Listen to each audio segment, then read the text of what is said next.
বিসমিল্লাহির রহমানির রহিম। পরম করুণাময় ও অসীম দয়ালু আল্লাহর নামে শুরু।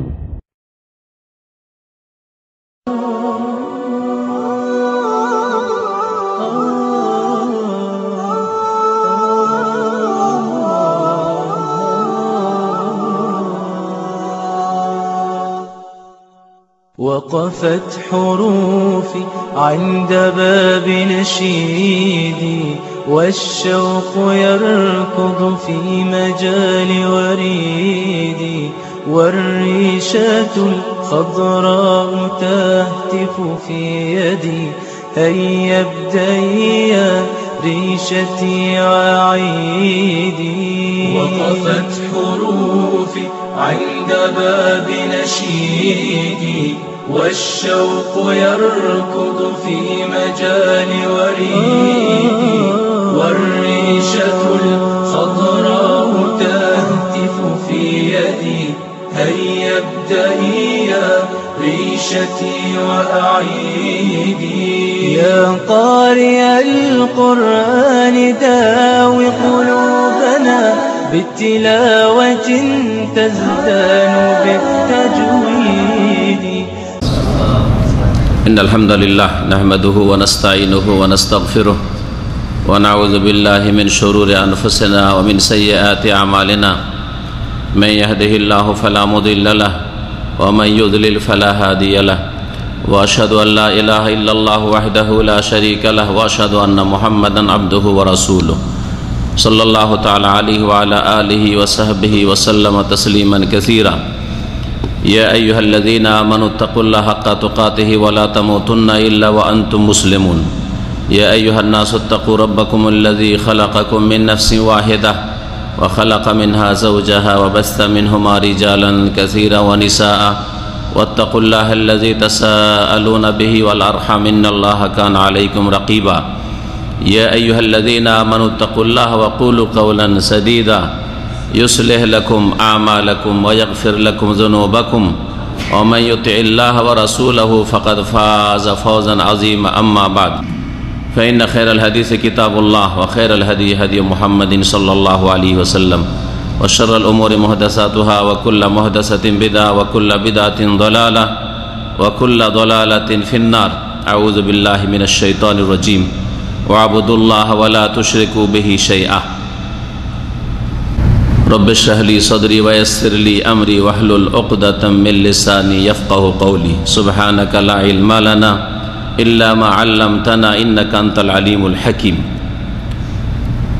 সম্মানিত দিনী ভাতৃমণ্ডলী, আল্লাহ পাক রব্বুল আলামিনের প্রশংসা এবং রাসূলুল্লাহ সাল্লাল্লাহু আলাইহি সাল্লামের উপর সালাত ও সালামের পরে আমরা সরাসরি আমাদের আলোচনা শুরু করব। বিষয়ের দিকে ইঙ্গিত আমাদের ভাই হেলাল করেছেন, তা হচ্ছে তৌহিদ সম্পর্কে। তবে তৌহিদ এত ব্যাপক বিষয়, আল্লাহর একত্ব সম্পর্কীয় আলোচনা। তৌহিদ মানে আল্লাহ পাকের একত্ব। এই বিষয়টি এত ব্যাপক, এত লম্বা চওড়া যে সব দিকে যদি একটু একটু করে ঢুকতে চাই তাহলে কোনোটারই হক আদায় করা হবে না। সুতরাং বিশেষ একটা দিক বা কিছু বিষয় এই সম্পর্কে আলোচনা করব। বিশেষ করে ওই আলোচনাটি করব যেটি হচ্ছে তৌহিদ বিরোধী কাজ অথবা কথা। আর এগুলিও অনেক আছে, এগুলি এত বেশি আছে তৌহিদ বিরোধী কথা কাজ যেগুলি আপনার তৌহিদ কি মানে আপনার দিনের মূল বিষয় আল্লাহর একত্ব প্রতিষ্ঠা করা কি ধ্বংস করে, পুরাপুরি নষ্ট করে, অথবা সেটাকে দুর্বল করে দেয়, কমজোর করে দেয়, যেটা কোনো কাজের যোগ্য থাকে না। যেমন প্রত্যেকটি ইবাদত বন্দেগীর ক্ষেত্রে এই রকমই বিধিবিধান আছে। নামাজ সম্পর্কে আমাদের জানা আছে, নামাজ বিরোধী কথা কাজ, নামাজ বিরোধী কাজগুলিও ওই রকমই দুই রকমের। কিছু নামাজ বিরোধী কাজ আছে যেগুলোতে নামাজ, সালাত নষ্ট হয়ে যায়, পুরোপুরি নষ্ট হয়ে যায়। আপনার পুরো নামাজ পড়ে কোনো লাভ নেই, কিছুই হলো না, কিছুই পেলেন না আপনি। আর কিছু জিনিস আছে নামাজ বিরোধী, যেগুলি করলে বা যেগুলি বললে নামাজের অবস্থায় যে আচরণগুলি আপনার দ্বারা যদি হয়ে থাকে তাহলে আপনার নামাজ দুর্বল হয়ে যাবে, কমজোর হয়ে যাবে, সেই নামাজে কোনো রকমের জান প্রাণ থাকবে না। ওই রকমই রোজা, সিয়াম, জানা আছে আপনাদের যে রোজার অবস্থায় কিছু জিনিস আছে যে রোজা তাতে কি হয়ে যায়, ভঙ্গ হয়ে যায়। আর এইরকম অনেক কিছু আছে যেগুলিতে রোজা পুরোপুরি ভঙ্গ না হলেও রোজার কোনো জান থাকে না, রোজা বড়ই দুর্বল, কমজোর হয়ে যায়। হজের অবস্থা সম্পর্কে আপনাদের জানা আছে, উমরা সম্পর্কে জানা আছে যে হজ উমরা বিরোধী বেশ কিছু জিনিস আছে যেগুলিতে পুরোপুরি হজ নষ্ট হয়ে যাবে, অথবা পুরোপুরি উমরা করতে গেলেন, উমরা করলেন কিন্তু উমরা কইরেও লাভ নাই, হজ পুরো শুরু থেকে শেষ পর্যন্ত হজের কাজগুলি ইতিবাচক সব করলেন। ইতিবাচক হচ্ছে এই করণীয়, ইতিবাচক মানে হচ্ছে যেগুলো করতে হবে হজের অবস্থায়, উমরায় যেগুলি করতে হবে, রোজার অবস্থায় যেগুলি করতে হবে, এই রকম কাজগুলি করলেন হজ উমরায় গিয়ে। কিন্তু নেতিবাচক হজের অবস্থায়, উমরার অবস্থায় যেই কথা কাজগুলি থেকে বাঁচতে হবে, নেগেটিভ, সেগুলি থেকে বাঁচলেন না, তাহলে আপনার অবস্থা দুইয়ের এক হইতে পারে। হজ হয় পুরাপুরি নষ্ট, আর না হলে আপনার হজে কোনো রকম প্রাণ নেই, হজে মাবরুর হয়নি, হজে মকবুল হয়নি। হজ কোন রকম করে ফরজটা হয়তো সারা হয়েছে, কিন্তু সেই হজে এমন প্রাণ নেই, জান নেই যে আপনার অতীতের গুনাহ মাফ হয়ে যাবে, আপনি মায়ের পেট থেকে ভূমিষ্ঠ হওয়ার মতো নিষ্পাপ হয়ে ফিরে আসতে পারবেন, এই হজের বদলা আপনি জান্নাত পেয়ে যাবেন, না, হলো না এটা। অথচ আপনি হজ করে আসেন। এই বিষয়গুলি কিন্তু আমরা অধিকাংশ মুসলিমরা জানি, বিশেষ করে যারা হজে যায়, উমরায় যায় অথবা নামাজ পড়ে, তারা জানে যে কি কি করলে নামাজ আবার নষ্ট হয়ে যাবে, আর কোন কোন কাজগুলি করলে আমার নামাজ দুর্বল হয়ে যাবে, কমজোর হয়ে যাবে, এগুলি অনেকটাই জানি। পুরোপুরি না জানলেও অনেকটাই কিন্তু জ্ঞান রাখে। কিন্তু তৌহিদ এমন একটি বিষয়, অথচ ইসলাম শুরুই হয় তৌহিদ দিয়ে। ইসলাম শুরু হয় কি দিয়ে? তৌহিদ দিয়ে। আর জান্নাত পৌঁছিতে পারবেন একমাত্র তৌহিদের বলে। তৌহিদবিহীন যদি সমস্ত ইবাদত বন্দেগী থাকে আপনার জিন্দগিতে ইতিবাচক, তৌহিদ যদি না থাকে তো না আপনি মুসলিম হতে পারবেন, না আপনার ঈমান ইসলাম শুরু হবে, না আপনি ঈমান ইসলামের অবস্থায় আল্লাহর সাথে সাক্ষাৎ করতে পারবেন। ওয়ালা তামুতুন্না ইল্লা ওয়া আনতুম মুসলিমুন। আল্লাহ বলছেন যে যদি জান্নাত যেতে হয় তাহলে তোমরা মুসলিম হয়ে মৃত্যুবরণ করিও। তাহলে তৌহিদবিহীন যদি আপনার জীবনে ইবাদত বন্দেগী থাকে, নামাজ আছে, যাকাত আছে, রোজা সিয়াম আছে, হজ আছে, উমরা আছে, আপনার বিবির পর্দা আছে, আপনার মা বোনের পর্দা আছে, আপনার মাতা পিতার সেবা আছে, মেলা নেক আমল আপনার আছে, মসজিদ মাদ্রাসা, দিনের খেদমত ইত্যাদি, এতিমের দেখাশোনা, বিধবার দেখাশোনা, মেলা কিছু করছেন, কিন্তু তৌহিদবিহীন যদি আপনার এই ইবাদত বন্দেগীর জিন্দেগি হয় তাহলে আপনি মুসলিমও হতে পারলেন না, মুমিনও হতে পারলেন না, যদি তৌহিদকে নষ্ট করে ফেলেন। আর যদি তৌহিদকে কমজোর করে ফেলেন, এমন কিছু করেন তৌহিদ বিরোধী যেগুলিতে আপনার তৌহিদে কোনো রকমের জান নেই, বল নেই, প্রাণ নেই, এইরকম যদি তৌহিদ হয় তাহলে সেই তৌহিদ দিয়ে আপনি এতগুলি ইবাদত বন্দেগী করেও জান্নাতে যেতে বাধাপ্রাপ্ত হয়ে যাবে, মোটেই যেতে পারবেন না যদি তৌহিদ নষ্ট করে দেন। আর তৌহিদকে যদি কমজোর করে দেন তো অনেক ইবাদত বন্দেগী থাকা সত্ত্বেও জাহান্নামে জ্বলতে হবে, তারপরে আল্লাহর রহমত কখনো হইতে পারে। শুরু হয় তৌহিদ দিয়ে মানুষের ইসলামী জীবন, আর এই তৌহিদের ভিত্তিতেই জান্নাত যাওয়া সম্ভব। তৌহিদ না থাকলে জান্নাত যাওয়া অসম্ভব, অসম্ভব। এই অসম্ভব কথাটিকে আল্লাহ কোন ভাষায় বলেছেন জানেন? কোরআনে কারীমে সূরা আরাফ আল্লাহ বলেছেন, ওয়ালা ইয়াদখুলুনাল জান্নাতা হাত্তা ইয়ালিজাল জামালু ফি সাম্মিল খিয়াত। অসম্ভব জিনিসকে আল্লাহ পাক তুলে ধরেছেন একটি উদাহরণ দিয়ে, যে যারা শিরকি জীবন কাটালো, তৌহিদ বিরোধী জীবন যাপন করলো তারা জান্নাতে প্রবেশ করতে পারবে না। হাত্তা ইয়ালেজাল জামাল, যতক্ষণ পর্যন্ত কোনো উট না ঢুকতে পারবে, প্রবেশ করতে পারবে ফিসাম্মিল খেয়াত, সুইয়ের ওই যে ছিদ্র রয়েছে পাছাতে, সূচের ছিদ্রে যতক্ষণ পর্যন্ত কোনো উট না ঢুকতে পারবে ততক্ষণ পর্যন্ত শিরকি জীবনযাপনকারী তৌহিদ বিরোধী কাজ করেওয়ালা ব্যক্তি জান্নাতে যেতে পারবে না। তার মানে কি হয়, যে যেই দিন উট কি হবে, সূচের পাছা দিয়ে এপার থেকে ওপার চলে যাবে, ওই দিন মুশরিক ব্যক্তি, তৌহিদ নষ্টকারী ব্যক্তি জান্নাতে চলে যাবে, ঠিক না? তো বলেন তো কোন দিন সূচের পাছা দিয়ে উট পার করতে পারবে? পারবে? কখনো পারবে না। তার মানে অসম্ভব, ইম্পসিবল, ঠিক না? যেমন উটের সূচের পাছা দিয়ে ছিদ্র দিয়ে ঢোকা অসম্ভব, তেমনি যারা তৌহিদবিহীন জীবন কাটালো, তৌহিদকে হারিয়ে ফেললো, তৌহিদকে নষ্ট করে ফেললো, আল্লাহর একত্বকে নষ্ট করে ফেললো, এইসব লোকেরা কখনো জান্নাতে যাবে না।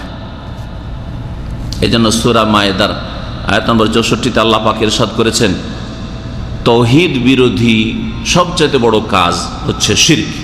এই শিরক সম্পর্কে ইন্নাহু মান ইউশরিক বিল্লাহ, শুনে রাখো যে যারা আল্লাহর সাথে শিরক করে, তৌহিদ ওয়াহিদ থেকে মানে আল্লাহর একত্ব প্রতিষ্ঠা করা, আর শিরক শরীক হওয়া থেকে মানে আল্লাহর সত্তায়, জাতে, সেফাতে মানে গুণে, রুবুবিয়াতে মানে কাজে, আর ইবাদত বন্দেগীতে মানে আল্লাহ পাকের আদেশ নিষেধ মানায়।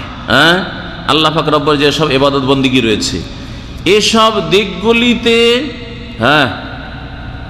যারা এইসব দিকগুলিতে শিরক করলো তারা তৌহিদকে নষ্ট করলো, আল্লাহর সাথে কাউকে শরীক করলো, আল্লাহকেও দেয় আর অন্যকেও দেয়, আল্লাহ সম্পর্কেও এই বিশ্বাস রাখে আর অন্যদের সম্পর্কে এই বিশ্বাস রাখে।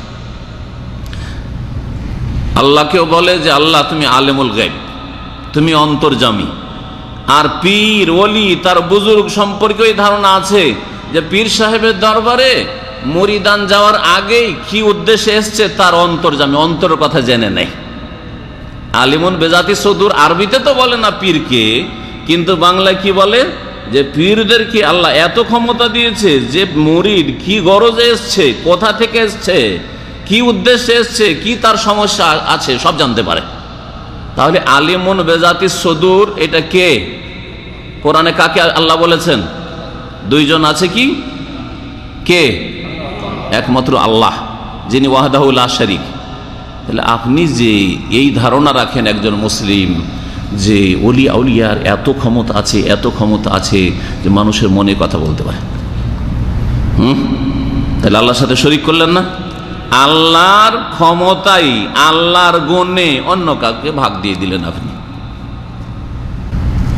ইবাদত বন্দেগীতে সিজদা হচ্ছে বান্দার কাজ, যেটা কার জন্য হইতে হবে? একমাত্র আল্লাহর জন্য। এটা হচ্ছে তৌহিদ। আপনার সিজদা যদি সব সময়, যতগুলি দুনিয়াতে সিজদা করবেন আপনি, নামাজের ভিতরে হোক আর নামাজের বাইরে হোক, সিজদায় শুকুর হোক আর সিজদায় তেলাওয়াত হোক আর সহ সিজদাই হোক আর নামাজের ভিতরের সিজদাই হোক, যে কোনো সিজদা হোক না কেন, যত সিজদা করবেন কার জন্য করবেন? আল্লাহ বলছে ফাসজুদু লিল্লাহি ওয়াবুদু। কাকে সিজদা করো? আল্লাহকে সিজদা করো আর আল্লাহর ইবাদত করো, ঠিক না?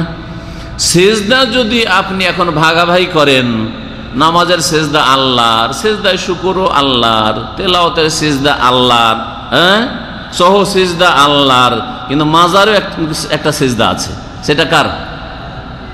সেটা ওই মাজারের বাবার, মাজারে যে ওলি আউলি আছে তার জন্য। পীরের সাথে দেখা করতে গিয়ে অনেকে জীবিত পীরকে সিজদা করে, তার পায়ে একবারে মাথা রেখে দিয়ে সিজদা করে, বলছে এটা বাবার, ওই যে পীরকে বাবা বা ওলি বলছে, তো তার জন্য সেটা। তাহলে কি করলো? সিজদাকে কি করলো? ভাগাভাগি করে দিল। কিছু সিজদা আল্লাহকে দিল, কিছু সিজদা আল্লাহ ছাড়া অন্যকে দিল। এটা ইসলাম নয়, এটা ঈমান নয়, এটা তৌহিদ আল্লাহর একত্ব প্রতিষ্ঠা করা নয়, বরং এটার নাম কি? শিরক। এর নাম যদি শিরক হয় তো যার চালচলন এইরকম থাকবে যে আল্লাহকেও সেজদা দেয় আর আল্লাহ ছাড়া আল্লাহ কোনো সৃষ্টিকেও সেজদা দেয়, সেই ব্যক্তির নাম কি? যে শিরক করে ওর নাম কি? মুশরিক। সোজা কথা, সোজা কথা। এইরকমই দোয়া অসাধারণ চাইবেন। দোয়া মানে ডাক, আহ্বান করা। একটা লোককে ডাকলাম, যান ভাই ওই গাড়িতে অমুক জিনিসটা আছে নিয়ে আসে, ওই লোকটা নিয়ে আসতে পারবে, ঠিক না? নিয়ে আসতে পারবে, তাহলে সাধারণ জিনিস। একটা লোককে ডাকলেন, ভাই শোনেন আমাকে একটু 100 রিয়াল দেন তো, কালকে দিয়ে দেবো। ডাকলেন আর ওর কাছে একটু সাহায্য চাইলেন, 100 রিয়াল হেল্প চাইলেন। মানুষ করতে পারবে না পারবে না? এটা পারবে। তাহলে এই জন্য আল্লাহ ছাড়া অন্য কাউকে ডেকে তার কাছে হেল্প চাওয়া, একটা বোঝা ভারী আছে, একা উঠাতে পারেন না, ভাই আমার পিঠে উঠিয়ে দেন তো, মাথায় একটু উঠিয়ে দেন তো, উঠিয়ে নিয়ে তারপর চলতে লাগলেন। সেটা যদি 40 কেজির 60, 70, 80 এইরকম থাকে তো ঠিক আছে, যে 500 কেজি থাকে, হ্যাঁ বোঝা গেছে, পাহাড়, মাশাআল্লাহ আপনি তো আল্লাহর ওলি, হ্যাঁ হুজুর আপনি তো আল্লাহর ওলি, হ্যাঁ ওহদ পাহাড়টাকে উঠিয়ে একটু আমাদের দেশে পৌঁছা দেন তো। অসাধারণ কিনা? জি। আমি উদাহরণ দিই ডাক্তারের, যেগুলি করছেন, রাত দিন করছেন। ডাক্তারের কাছে কি, ডাক্তারকে বলেন ডাক্তার সাহেব, ওকে ডাকলেন, দোয়া ডাকা। আপনি মাশাআল্লাহ এই সাবজেক্টটা পড়াশোনা করেছেন, একটু ভালো করে আমার চিকিৎসা করেন যাতে করে আমি ভালো হইতে পারি, বা যাতে করে আল্লাহ আমাকে ভালো করে, সবচেয়ে যাতে আল্লাহ আমাকে ভালো করে, কিন্তু একটু ভালো করে একটু চিকিৎসা করেন, যা খরচ হবে অসুবিধা নেই, ভালো করে চিকিৎসা করেন। জায়েজ না জায়েজ নয়? জায়েজ, কারণ নবী সাল্লাল্লাহু আলাইহি ওয়াসাল্লাম চিকিৎসা করতে বলেছেন। কিন্তু যদি ডাক্তারকে বলেন যে ডাক্তার সাহেব আল্লাহ দিয়েছে যে আপনি অনেক পড়াশোনা করেছেন আর আপনার অনেক ক্ষমতা আছে, যখন পড়াশোনা করেছেন অনেক ক্ষমতা আছে, হ্যাঁ আপনি ভালো করে দেন আমাকে, হ্যাঁ আপনি না হইলে আমি ভালো হইতে পারবো না, আপনি আমাকে ভালো করে দেন। কথাটা কি? এটা তাওহীদ? এটা ইসলাম? এটা ঈমান? না, এটা শিরক হয়ে গেল। কারণ ভালো করেনওয়ালা কে? আল্লাহ। ডাক্তার মাধ্যম শুধু, যে সে যদি চিকিৎসাটা করে, চিকিৎসাটা কাজে আসতে পারে, কাজে আসতে পারে, আল্লাহ চাইলে কাজে আসতে পারে। সে যদি ভালো ওষুধ দেয় তো ওষুধটা কাজে আসতে পারে। তা ওষুধ ডাক্তার ভালো করতে পারে না, ভালো করেন আল্লাহ রাব্বুল আলামিন, কিন্তু এই মাধ্যমগুলি ব্যবহার করতে বলেছেন। কথা তাওহীদ সম্পর্কে এইগুলো লম্বা করলে বড় লম্বা হয়ে যায়। তাওহীদ সম্পর্কে আলোচনা করতে গিয়ে কোরআনে কারীমের কাছাকাছি নিয়ে আসি, কারণ আমাদের দেশের মানুষরা তাওহীদ বুঝে না। মানুষরা, সাধারণ মানুষ কি বুঝবে? আমরা মাদ্রাসায় পড়েছি, হ্যাঁ ফিকহ মাসলা মাসাইল মেলা পড়েছি, তাফসীরও মেলায় পড়েছি, আর আরবি গ্রামারও মেলা পড়েছি, মেলা কিছু পড়েছি দেশে। কিন্তু যখন প্রথম প্রথম তাওহীদের কথা শুনলাম তো আমাদেরকেই একটু আজব লাগতো, যে আবার কি কথা বলছে। যদি কোনো তাওহীদের আলেম চলে গেছে আরব দেশ থেকে পড়াশোনা করে দিয়ে তাওহীদের সাবজেক্ট পড়াচ্ছে, তো আমাদেরকে যেন মনে হচ্ছে যেমন পাহাড়ে উঠি, উঁচাতে উঠলে কষ্ট লাগে কি লাগে না? হ্যাঁ পাহাড়ে উঠলে কষ্ট লাগে কি লাগে না? ওই রকম কেমন কি বলছে এগুলো কথা। আর তারপরে এগুলো কোন কথা, সারা জীবন তো এগুলো শুনিনি, এগুলো তো কিছু জানি না আমরা, এ কি ধরনের কথা যেন আমাদের যেন কষ্টকর মনে হচ্ছে, কারণ জীবনে শুনিনি, পড়িনি। আর যেগুলো প্রতি বছর সাবজেক্টে ফিকহ, উযুর তরিকা কি, তায়াম্মুমের তরিকা কি, এটা কি সেটা কি, নামাজ কি, নামাজ ভঙ্গকারী কি, উযু কিসে নষ্ট হয়, ওগুলো সহজ লাগছে, কারণ ওগুলো পড়া হচ্ছে। মাদ্রাসায় পড়েও তাওহীদ জানেন আমাদের দেশের মানুষরা, কারণ মাদ্রাসা সিলেবাসে তাওহীদের শিক্ষা হয় না। অথচ ইসলামের খুঁটি কয়টি? 5টি। 1 নম্বর কোনটি? নামাজ না? 1 নম্বর কি? লা ইলাহা ইল্লাল্লাহর সাক্ষ্য প্রদান করা, এটাই না? ওই শব্দ দিয়ে বলেন যে শব্দ দিয়ে হাদিসে আছে, শাহাদাতে আল্লাহ ইলাহা ইল্লাল্লাহ, এই কথার সাক্ষ্য প্রদান করা যে আল্লাহ ছাড়া কেউ সত্য উপাস্য নেই, মাবুদ নেই। সত্য মাবুদ কে? একমাত্র আল্লাহ, আর অন্যরা সত্য মাবুদ নয়। এটাই তো লা ইলাহা ইল্লাল্লাহর মানে হইল। অন্যরা যদি কেউ ইবাদত করে, কেউ উপাসনা করে, কেউ যদি সিজদা করে, কেউ যদি তাদের কাছে উদ্ধার কামনা করে, তাদের জন্য জবাই করে, তাদের সান্নিধ্য লাভ করলে আমার দুনিয়া আখিরাতে কল্যাণ হয়ে যাবে এই মনে করে, তারা দিতে পারে, তারা নিতে পারে, তারা ক্ষতি করে দিতে পারে, এইরকম যদি বিশ্বাস রাখে তাহলে কি করলো? আল্লাহর সাথে শরীক করে ফেললো। লা ইলাহা ইল্লাল্লাহ, লা ইলাহা নেই ইলাহ, তাহলে কাউকে আপনি স্বীকার করছেন না, ইল্লাল্লাহ একমাত্র আল্লাহ ছাড়া। তাহলে ইলাহুল হক, সত্য মাবুদকে একমাত্র আল্লাহ, এটার নামই তো তৌহিদ। তৌহিদ মানে আল্লাহর একত্ব প্রতিষ্ঠা করা। সমস্ত ইবাদত বন্দেগী কার জন্য? আল্লাহর জন্য। এই কথাটাই রয়েছে লা ইলাহা ইল্লাল্লাহতে। তাহলে তৌহিদ হচ্ছে ইসলামের কি বলেন? ইসলামের 1 নম্বর স্তম্ভ, মূল স্তম্ভ, আসল খুঁটি, মূল খুঁটি। এর উপর নির্ভরশীল। যখন ঘরের মূল খুঁটি আছে, মসজিদের মূল খাম্বা আছে, তখন বাকিগুলি তখন আছে কিনা দেখতে হবে। এখন ওগুলো উঠেছে না উঠাইতে হবে। আর মূল খুঁটি যদি না থাকে তো বাকি অন্য কিছু দিয়ে ডেকোরেশন করে তো লাভ নেই।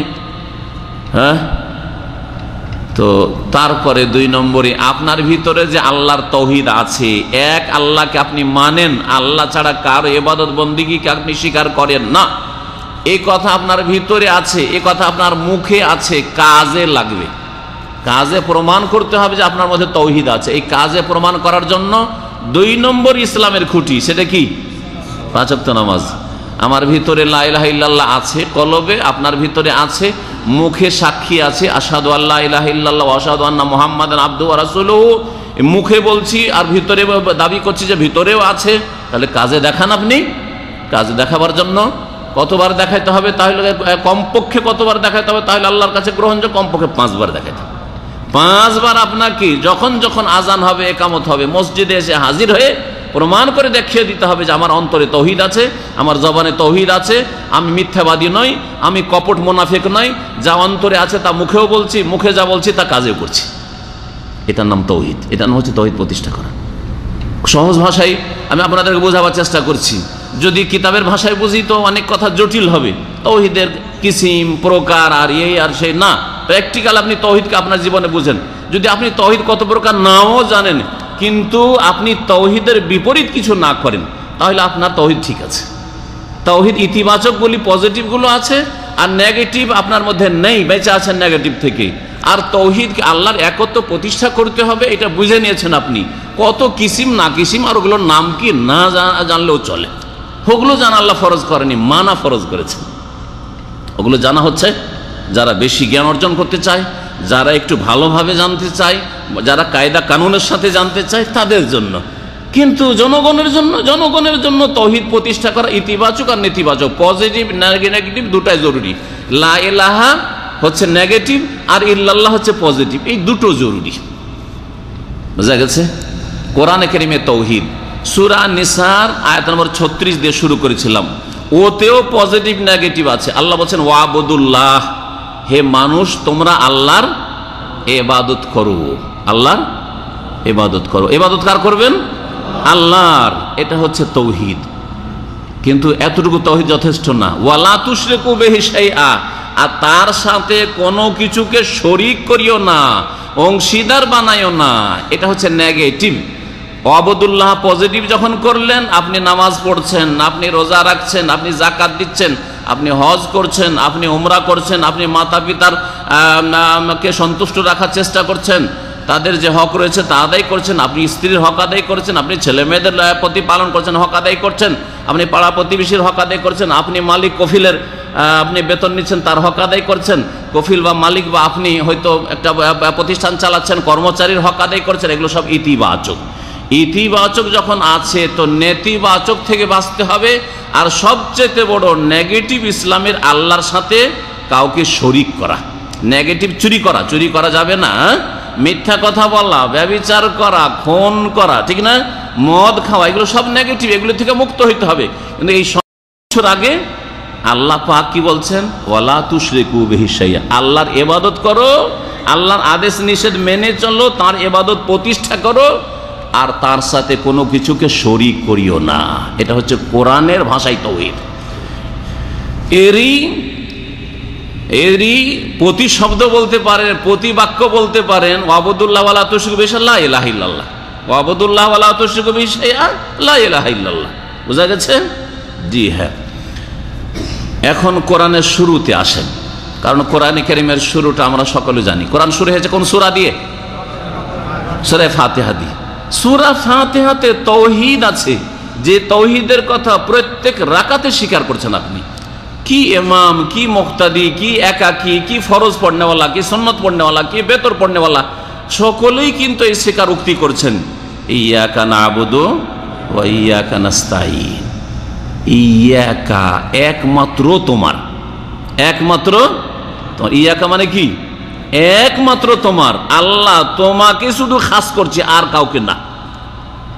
তাওহীদ একত্ব, এটা একত্ব। না'বুদু একমাত্র তোমার, না'বুদু আমরা ইবাদত করি, আমরা একমাত্র তোমার ইবাদত করি।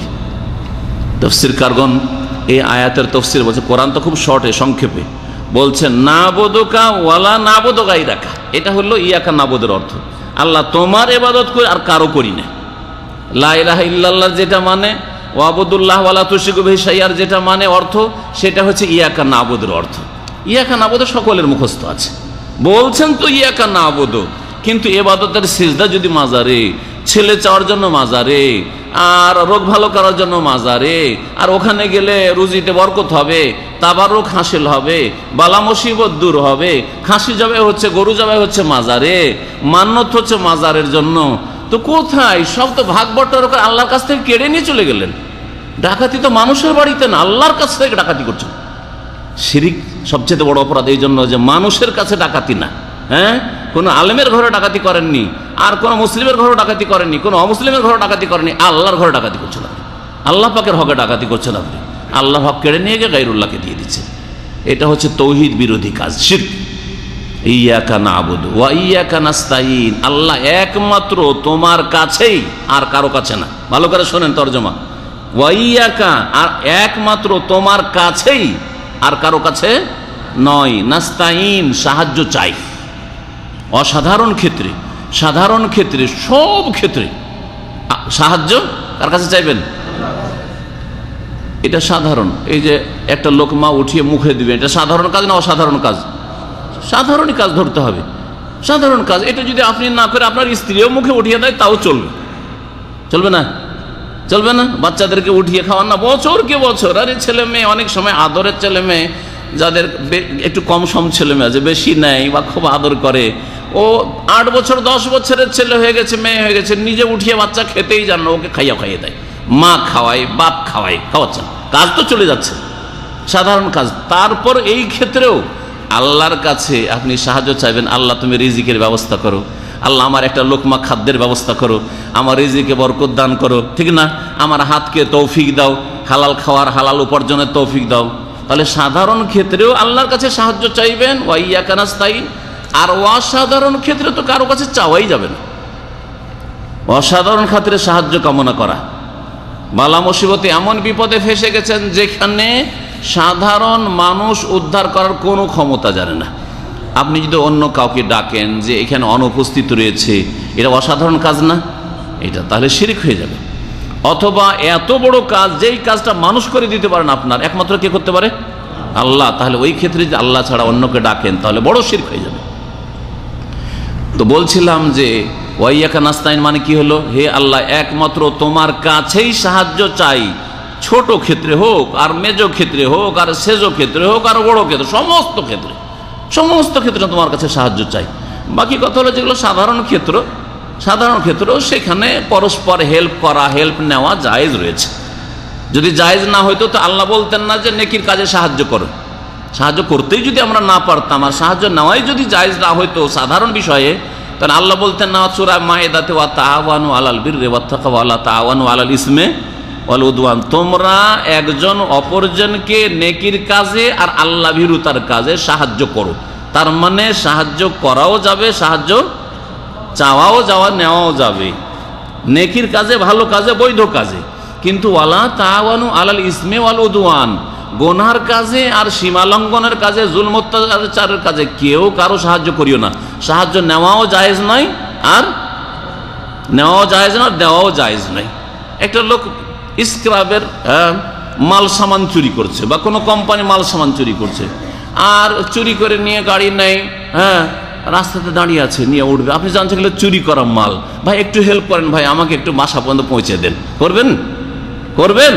অথচ করতে পারবেন, আপনি গাড়িতে উঠিয়ে নিয়ে কাউকে পৌঁছে দিতে পারবেন না, করবেন না আপনি? একটা লোক চুরি করে এসছে অথবা খুন করে এসছে, বলছে ভাই দেশি ভাই, আপনিও দেশি মানুষ, আমি একটা অপরাধ করে এসেছি, আমাকে একটু লুকিয়ে রাখেন যাতে করে আমি বাঁচতে পারি, হ্যাঁ আমাকে, আমার তল্লাশি চলছে, আমাকে একটু রক্ষা। অথচ সে জালেম। তাহলে গুনহার কাজে, অন্যায়ের কাজে, সীমা লঙ্ঘন কাজে আল্লাহ সাহায্য করতে নিষেধ করেছেন যদি আপনি তাকে আশ্রয় দিতে পারবেন। কিন্তু যদি একটা নিরীহ লোক হয়, নির্দোষী লোক হয়, নিষ্পাপ অপরাধ করেনি, আর জুলুম অত্যাচার করার জন্য, মারার জন্য, খুন করার জন্য তাকে তলাশ করছে জালেমেরা, আর সে আপনার কাছে আশ্রয় চাইছে, আপনার বাড়িতে আপনি লুকিয়ে রাখতে পারবেন, তো অবশ্যই নেকির কাজে অবশ্যই সাহায্য করা।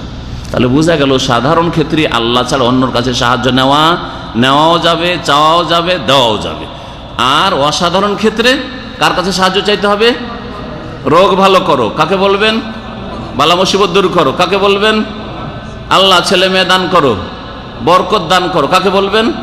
একমাত্র আল্লাহকে। রসুল্লাহকে বলবেন না আপনি। সাহাবীরা রসুল্লাহকে বলতে ইয়া রাসূলুল্লাহ বরকত দেন, ইয়া রাসূলুল্লাহ দয়া করেন, ইয়া রাসূলুল্লাহ গুনাহ খাতা মাফ করেন বলেছেন? হ্যাঁ, ইয়া রাসূলুল্লাহ আমার জন্য আল্লাহর কাছে একটু ক্ষমা চেয়ে দেন, হ্যাঁ আমার জন্য একটু দোয়া করে, আল্লাহ যেন আমাকে মাফ করেন, সেটা আলাদা কথা। জীবদ্দশায় যখন বেঁচে ছিলেন তখন, ইন্তেকাল করেছেন না, তার আমল বন্ধ হয়ে গেছে, সবার আমল বন্ধ হয়। আর কেউ নবীর কবর কাছে গিয়ে বলবেন না যে ইয়া রাসূলুল্লাহ আমার জন্য একটু আল্লাহর কাছে ক্ষমা চেয়ে দেন, না। আল্লাহকে বলবেন যে আল্লাহ কিয়ামতের দিন তোমার নবীর সুপারিশ দান করি, আল্লাহর কাছে চাইবেন, আল্লাহ অনুমতি দিবেন যে এই বান্দা আমার কাছে সুপারিশ চেয়েছিল নবীর, কিয়ামতের দিন আপনার জন্য আল্লাহ সুপারিশের সুব্যবস্থা করে দিবেন। চাইবেন কার কাছে? একমাত্র আল্লাহ পাকের কাছে।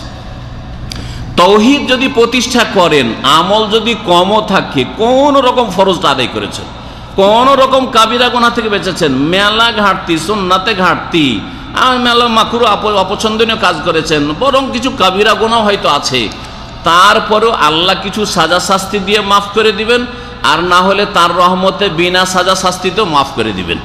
বোঝা গেছে তৌহিদের এটাই ফজিলত। জান্নাতে যাবেন যদি তৌহিদ ঠিক থাকে। ফাইনাল্লাহ হারামা আলান নারি মান ক্বালা লা ইলাহা ইল্লাল্লাহ ইয়াবতাগি বিযালিকা ওয়াজহাল্লাহ, সহিহ মুসলিমের হাদিস।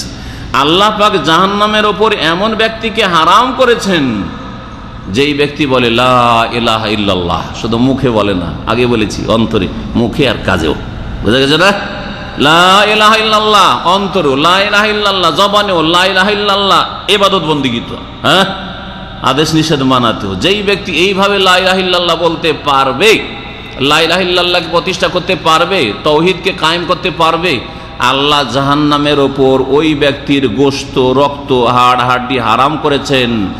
মান ক্বালা লা ইলাহা ইল্লাল্লাহ, কিন্তু লা ইলাহা ইল্লাল্লাহ দেখা দেখি বললে হবে না, একটা শর্ত লাগিয়েছেন, ইয়াবতাগি বিযালিকা ওয়াজহাল্লাহ, উদ্দেশ্য হবে এই লা ইলাহা ইল্লাল্লাহ দিয়ে আল্লাহকে সন্তুষ্ট করা। কাকে সন্তুষ্ট করা? আল্লাহকে সন্তুষ্ট করা, আপনার মালিককে সন্তুষ্ট করা নয়। আর বাপ মা যেহেতু নামাজি, সেই জন্য বাপ মাকে সন্তুষ্ট করার জন্য নামাজ পড়ছি, এটাও নয়। আর দুনিয়া রুজি রোজগারও নয়, কোনো দুনিয়ার গরজও নয়, বরং কিসের জন্য?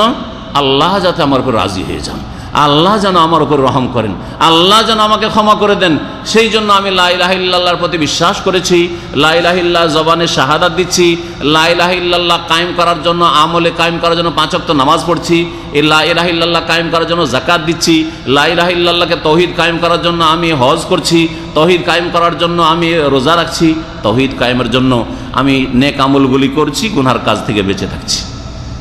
আল্লাহ পাক যদি আপনার আমলে ত্রুটিও থাকে, তবুও তৌহিদের ফজিলতে, তৌহিদের এত মর্যাদা রয়েছে, আল্লাহর একত্ব প্রতিষ্ঠা, যে আল্লাহ পাক মাফ করে দেবেন।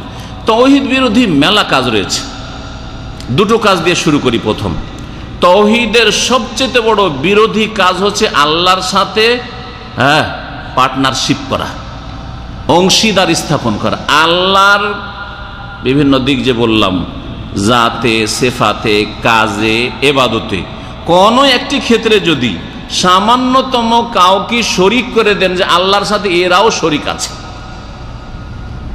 তাহলে কি হবে? তৌহিদ পুরা নষ্ট হয়ে যাবে। তৌহিদ নষ্ট হয় না, কিন্তু তৌহিদ দুর্বল হয়ে যায় বিদআত করলে। শিরকের পরে বিদআতের কথা বলবো। শিরকের পরে কি বলবো? বিদাতের কথা। বিদাত নবীর তরিকা নয়, অন্য তরিকা দিয়ে আল্লাহর কাছে আসছেন, আসতে চাইছেন আল্লাহর কাছে, বোঝা গেছে? রাজি করতে চাইছেন আল্লাহকে, জান্নাত চাইছেন আপনি, জাহান্নাম থেকে বাঁচতে চাইছেন, কিন্তু রাস্তা কোনটা? নবীর রাস্তা বাদ দিয়ে অন্য রাস্তা দিয়ে আসতে চাইছেন। হ্যাঁ, আপনি অন্য কোনো তরিকা দিয়ে, রাসূলুল্লাহ তরিকা না দিয়ে, সুফিদের বিভিন্ন তরিকা আছে পীরদের, এটা চিস্তিয়া তরিকা, সাবেরিয়া তরিকা, এটা মুজাদ্দিদি তরিকা, এটা হচ্ছে নকশবন্দি তরিকা, এটা হচ্ছে আপনার ওই কাদেরি তরিকা, এটা হচ্ছে সাজেলি তরিকা, অন্য তরিকা দিয়ে আসতে চাইছেন আপনি। হ্যাঁ, এটা হচ্ছে আমাদের বুজরুগানের দিনের তরিকা, এগুলোকে পছন্দ করেছেন। এসব ওজিফা আমাদের বুজরুগানের দিনেরা দিয়েছে, রাসূলুল্লাহ দেন নেই সাল্লাল্লাহু আলাইহি ওয়াসাল্লাম। এগুলো হচ্ছে অন্য তরিকা, রাস্তা আলাদা, কিন্তু পৌঁছিতে চাইছেন কোথায়? আল্লাহর কাছে পৌঁছতে চাইছেন। তাহলে টার্গেট ঠিক আছে, লক্ষ্য উদ্দেশ্য ঠিক আছে, কিন্তু আসার পদ্ধতিটা আল্লাহর দেওয়া নয়, রসুলের দেওয়া নয়। দিন ইসলাম আমার আপনার না আল্লাহ পাক রব্বুল আলামিনের? কার দিন ওইটা? আল্লাহর দিন। তো আল্লাহ যেভাবে বলেছেন ওইভাবে না আসতে হবে, বোঝা গেছে কিনা? আল্লাহর দিনের জন্য আল্লাহ যেভাবে বলেছেন ওইটা কোরআনে কারিমে আছে, আর না হয় রসুলের হাদিসে আছে। সুতরাং রসুলের রাস্তা দিয়ে আসতে, অন্য কোনো রাস্তা দিয়ে আসলে হবে না। রসুলকে রসুল কেন বলা হয়? রসুলকে রসুল কেন বলা হয় বলেন তো দেখি? রসুল মানে কি? রসুল মানে দুধ, রসুল মানে বাংলায়, শুদ্ধ বাংলায় দুধ। দুধ কাকে বলে? আল্লাহ পাঠিয়েছেন মানব জাতির উদ্দেশ্যে। তো নবী যা বলেছেন ওই কথাই আপনাকে মানতে হবে। নবীরা যেই রাস্তা দেখেছেন ওই রাস্তা দিয়ে চলতে হবে। হ্যাঁ, নবী যেগুলি বলেছেন যে এইগুলি করো, ওইটাই করতে হবে। নবী যেগুলি মানা করেছেন, নিষেধ করেছেন, বাস নিষিদ্ধ। নবীর তরিকা ছাড়া, নবীর ওজিফা ছাড়া, নবীর জিকির ছাড়া, নবীর দোয়া ছাড়া, আর নবীর দুরুদ ছাড়া অন্য কোনো দুরুদ, অন্য কোনো জিকির, অন্য কোনো ওজিফা, অন্য কোনো তরিকা, এসব চলবে না। তাহলে বিদআত তাওহীদকে পুরোপুরি ধ্বংস না করলেও কি করে দেয়? কমজোর করে দেয়। কেমন করে কমজোর করে, এই কথাটা আজকে বুঝাবো। আপনারা জানছেন যে বিদআত করা গুনাহ, কাবিরা গুনাহ, কিন্তু এইটা হয়তো অনেকেই জানেন না যারা তাওহীদ চর্চা করেন, যে বিদআত করলে তাওহীদ কমজোর হয়। তাওহীদ আল্লাহর একত্ব, মানে আদেশ নিষেধগুলিও তার অন্তর্ভুক্ত, তাই না? কার আদেশ নিষেধ মানবেন? আল্লাহর আদেশ নিষেধটা রাসূলুল্লাহ সাল্লাল্লাহু আলাইহি ওয়াসাল্লামের মাধ্যমে জানতে হবে না অন্য কোনো মাধ্যম দিয়ে? রাসূলুল্লাহর মাধ্যমে। রাসূলুল্লাহর মাধ্যমে নিচ্ছেন, অনেক কিছুই নিচ্ছেন, এমন না যে কিছু নেন না। যারা বিদআত কাজ করছেন তারাও রসুলের মেলা কাজ নিচ্ছেন, কিন্তু কিছু কিছু কাজে রসুলের কাজ না নিয়ে মুরব্বিদের কাজ নিচ্ছেন। হ্যাঁ, ওই পীরদের তরিকতের কাজ নিচ্ছেন, তরিকা নিচ্ছেন। ওগুলো যখন নিবেন তাহলে কিছু অংশ আল্লাহর দূতের না নিয়ে অন্যের নিলেন কি নিলেন না? আপনাকে ইবাদত মানে এক আল্লাহর আদেশ নিষেধ মানতে হবে, আর এক আল্লাহর আদেশ নিষেধ এসেছে একমাত্র মুহাম্মদ রাসূলুল্লাহ সাল্লাল্লাহু আলাইহি ওয়াসাল্লামের তরিকায়। কিছু কিছু জিনিসে যখন অন্য তরিকায় নিলেন তখন আল্লাহর তাওহীদে, আল্লাহর ইবাদতে ঘাটতি হইল না হইল না? আপনি 100% আপনি আল্লাহর দেওয়া নিলেন না, বরং মুরব্বীদের দেওয়া নিলেন। মুরব্বীরা আল্লাহর কাছ থেকে আনার কোনো রাস্তা পায়নি, ওদের কাছে ওহী আসেনি। এবার আরো ক্লিয়ার হচ্ছে, ওহীটা কার কাছে এসেছে? আল্লাহর কাছ থেকে, একমাত্র মুহাম্মদুর রাসূলুল্লাহ সাল্লাল্লাহু আলাইহি ওয়াসাল্লামের কাছে এসেছে। তাহলে রসুলের যদি আপনি সবগুলি নেন, সবগুলি হচ্ছে ওহী, কিন্তু রসুলের তরিকাতে কোনো প্রমাণ নেই, অন্যের মাধ্যমে যদি নেন তাহলে সেটা ওহীর অংশ নয়। যখন ওহীর অংশ নয় তো সেটা অন্যের কাছ থেকে যখন নেওয়া হইল, আল্লাহর কাছ থেকে আসলো না, রসুলের রাস্তা দিয়ে আসলো না, তাহলে তাওহীদে আপনার ঘাটতি হয়ে গেল, দুর্বলতা চলে আসলো। তাওহীদ বিপরীত মেলা কিছু রয়েছে। আমাদের সমাজে এত বেশি তাওহীদ পরিপন্থী কথা কাজ রয়েছে যে বলে শেষ করা যাবে না। তাওহীদ পরিপন্থী জিনিস যদি থাকে তো আপনি দুনিয়াতে হেদায়েত প্রাপ্ত হতে পারবেন না, জান্নাতের রাস্তায়ও থাকলেন না, আর আপনি আল্লাহর আযাব থেকে নিরাপদও না দুনিয়াতে আখিরাতে। সূরা আনামের আয়াত নম্বর 82 তে আল্লাহ পাক ইরশাদ করেছেন, আল্লাযীনা আমানু ওয়া লাম ইয়ালবিসু ঈমানাহুম বিযুলমিন উলাইকা লাহুমুল আমনু ওয়া হুম মুহতাদুন। যারা ঈমান নিয়ে এসেছে, জাতিতে যারা মুসলমান, তারা এমনি জাতিগতভাবে কি ঈমান নিয়ে এসেছে, ঠিক কি না? ঈমান নিয়ে এসেছে। ঈমান নিয়ে আসার পরে শুধু আল্লাহ বলে ঈমান নিয়ে আসলে জান্নাত, ঈমান নিয়ে আসলে হেদায়েত, ঈমান নিয়ে আসলে আল্লাহর আযাব থেকে নিরাপদ। হ্যাঁ, দুনিয়ার বালা মুসিবত আসবে না, দুনিয়াতে আল্লাহ ধ্বংস করবেন না, আখিরাতে জাহান্নামে দিবেন না, নিরাপদ, এই কথা বলেননি। যারা ঈমান নিয়ে এসেছে ওয়ালাম ইয়ালবিসু ঈমানাহুম বিযুলমিন, আর তাদের ঈমানের সাথে জুলমের সংমিশ্রণ ঘটায় নাই। ঈমানের সাথে জুলমের, আর জুলম মানে হচ্ছে শিরক। জুলম মানে কি? শিরক। সাহাবীরা যখন এই আয়াত নাযিল হইল, বলছেন সাহাবীরা এই আয়াতের শানে নুজুল, যখন লাম্মা নাযালাত হাযিহিল আয়া, এই আয়াত নাযিল হল, শাক্কা আলা আসহাবি রাসূলিল্লাহ সাল্লাল্লাহু আলাইহি ওয়াসাল্লাম, রাসূলুল্লাহ সাল্লাল্লাহু আলাইহি ওয়াসাল্লাম সাথী সঙ্গীরা একেবারে চিন্তায় পড়ে গেলেন, পেরেশান হয়ে গেলেন, আর বললেন আইয়ুনা লাম ইয়াজলিম নাফসা, আমাদের মধ্যে এমন কি একেবারে এত পরিষ্কার পরিচ্ছন্ন আর এত বেশি পরেজগার আছে যে তার দ্বারা একটিও জুলুম হয় না, একটিও গুনাহ হয় না, এমন কেউ আছে? আরে কারো সাগিরা হচ্ছে, কাবিরা না হলে সাগিরাটা জুলুম না? জুলুম আল্লাহর হক নষ্ট করলেও জুলুম, আর মানুষের হক নষ্ট করলেও জুলুম, নিজের ব্যক্তি জীবনে গুনাহ করলেও জুলুম। যে কোনো গুনাহকে কি বলা হয়? জুলুম বলা হয়, ভালো করে মনে রাখবেন। তো সাহাবীরা বললেন যে এমন কি আছে, আমাদের তো গুনাহ খাতা ভুল ভ্রান্তি হচ্ছে, তাহলে তো আমরা না হেদায়েত পাবো আর না আল্লাহর আযাব থেকে বাঁচতে পারবো। কারণ আল্লাহ দুটো কথা বলেছেন, দুটো প্রথম শর্ত আর দুটো হচ্ছে পুরস্কার। তখন নবী করিম সাল্লাল্লাহু আলাইহি সাল্লামের কাছে এই খবরটি পৌঁছে গেল যে সাহাবীরা পেরেশান হয়ে গেছেন এই আয়াত নিয়ে, যে আমরা তো সকলেই জালেম, গুনাহগার, পাপী তাপী, কত গুনাহ হচ্ছে, তাহলে তো হালাক হয়ে গেলাম, ধ্বংস হয়ে গেলাম, আল্লাহর আযাব থেকে বাঁচতে পারবো না, আর হেদায়েতও পাবো না, জান্নাতের রাস্তাও পাবো না। নবী করিম সাল্লাল্লাহু আলাইহি ওয়াসাল্লাম বললেন যে তোমরা কি জানো না, আলাম তাআলামু কাউলাল আবদিস সালেহ লোকমান, আল্লাহর নেক বান্দা যে লোকমান হাকিম ছিলেন তার কথা কি তোমরা জানো না, শোনোনি? সূরা লোকমানে রয়েছে যে ইয়া বুনাইয়া লা তুশরিক বিল্লাহ, হে বৎস, হে প্রিয় সন্তান, প্রিয় ছেলে, আল্লাহর সাথে শিরিক করিও না। আল্লাহর সাথে কি করিও না?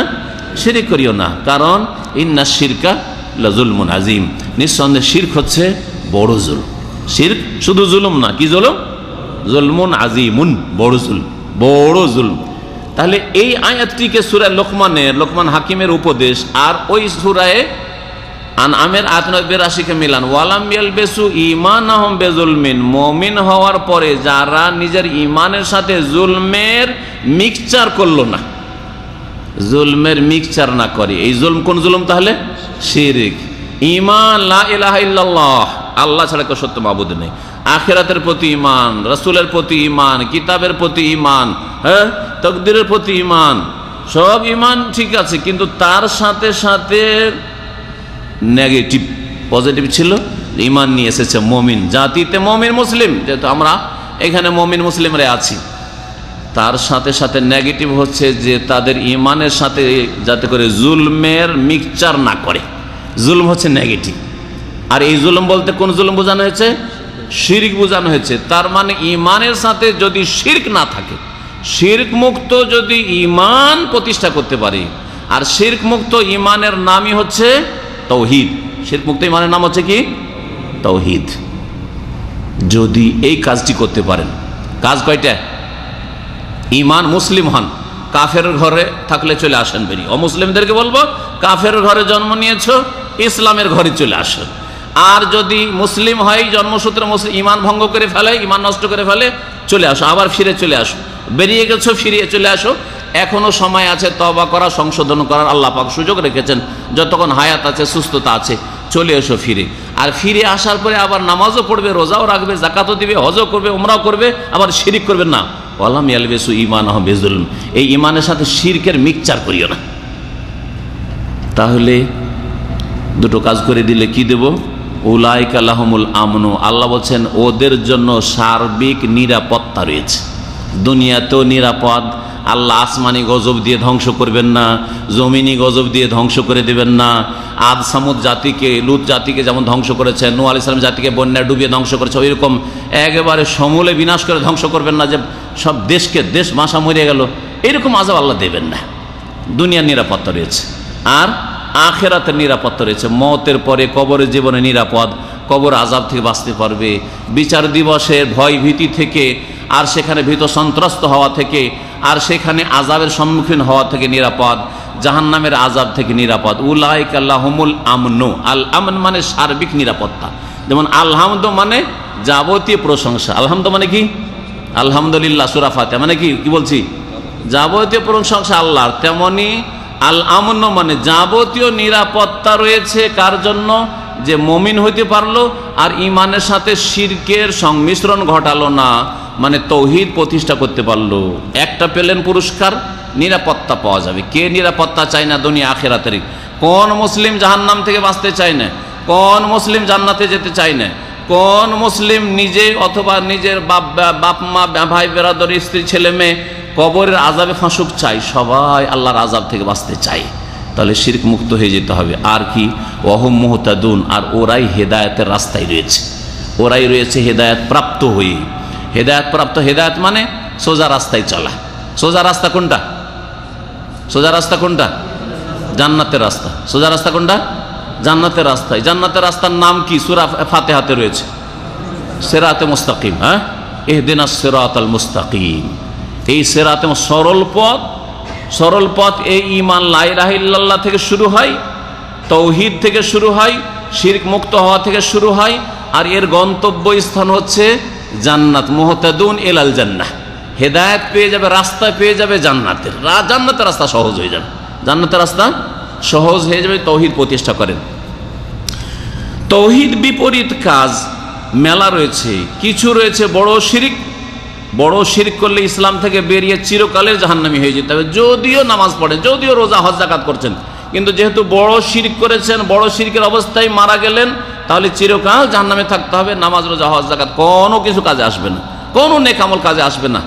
লাইন আশরাকতা লা ইয়াহবাতান্না আমালুকা, সূরা জুমার আল্লাহ বলছেন, হে নবী তোমাকেও বলছি, তোমার পূর্বে যত নবী রাসূল ছিল সকলকে বলেছি, এই কথা বলে সাবধান করে দিচ্ছি যে তুমি যদি শিরক করো, আর আগের নবীদেরকে বলেছি যে তুমি যদি শিরক করো, লা ইয়াহবাতান্না আমালুকা, তোমার আমল ধ্বংস হয়ে যাবে। তোমার আমল কি হয়ে যাবে?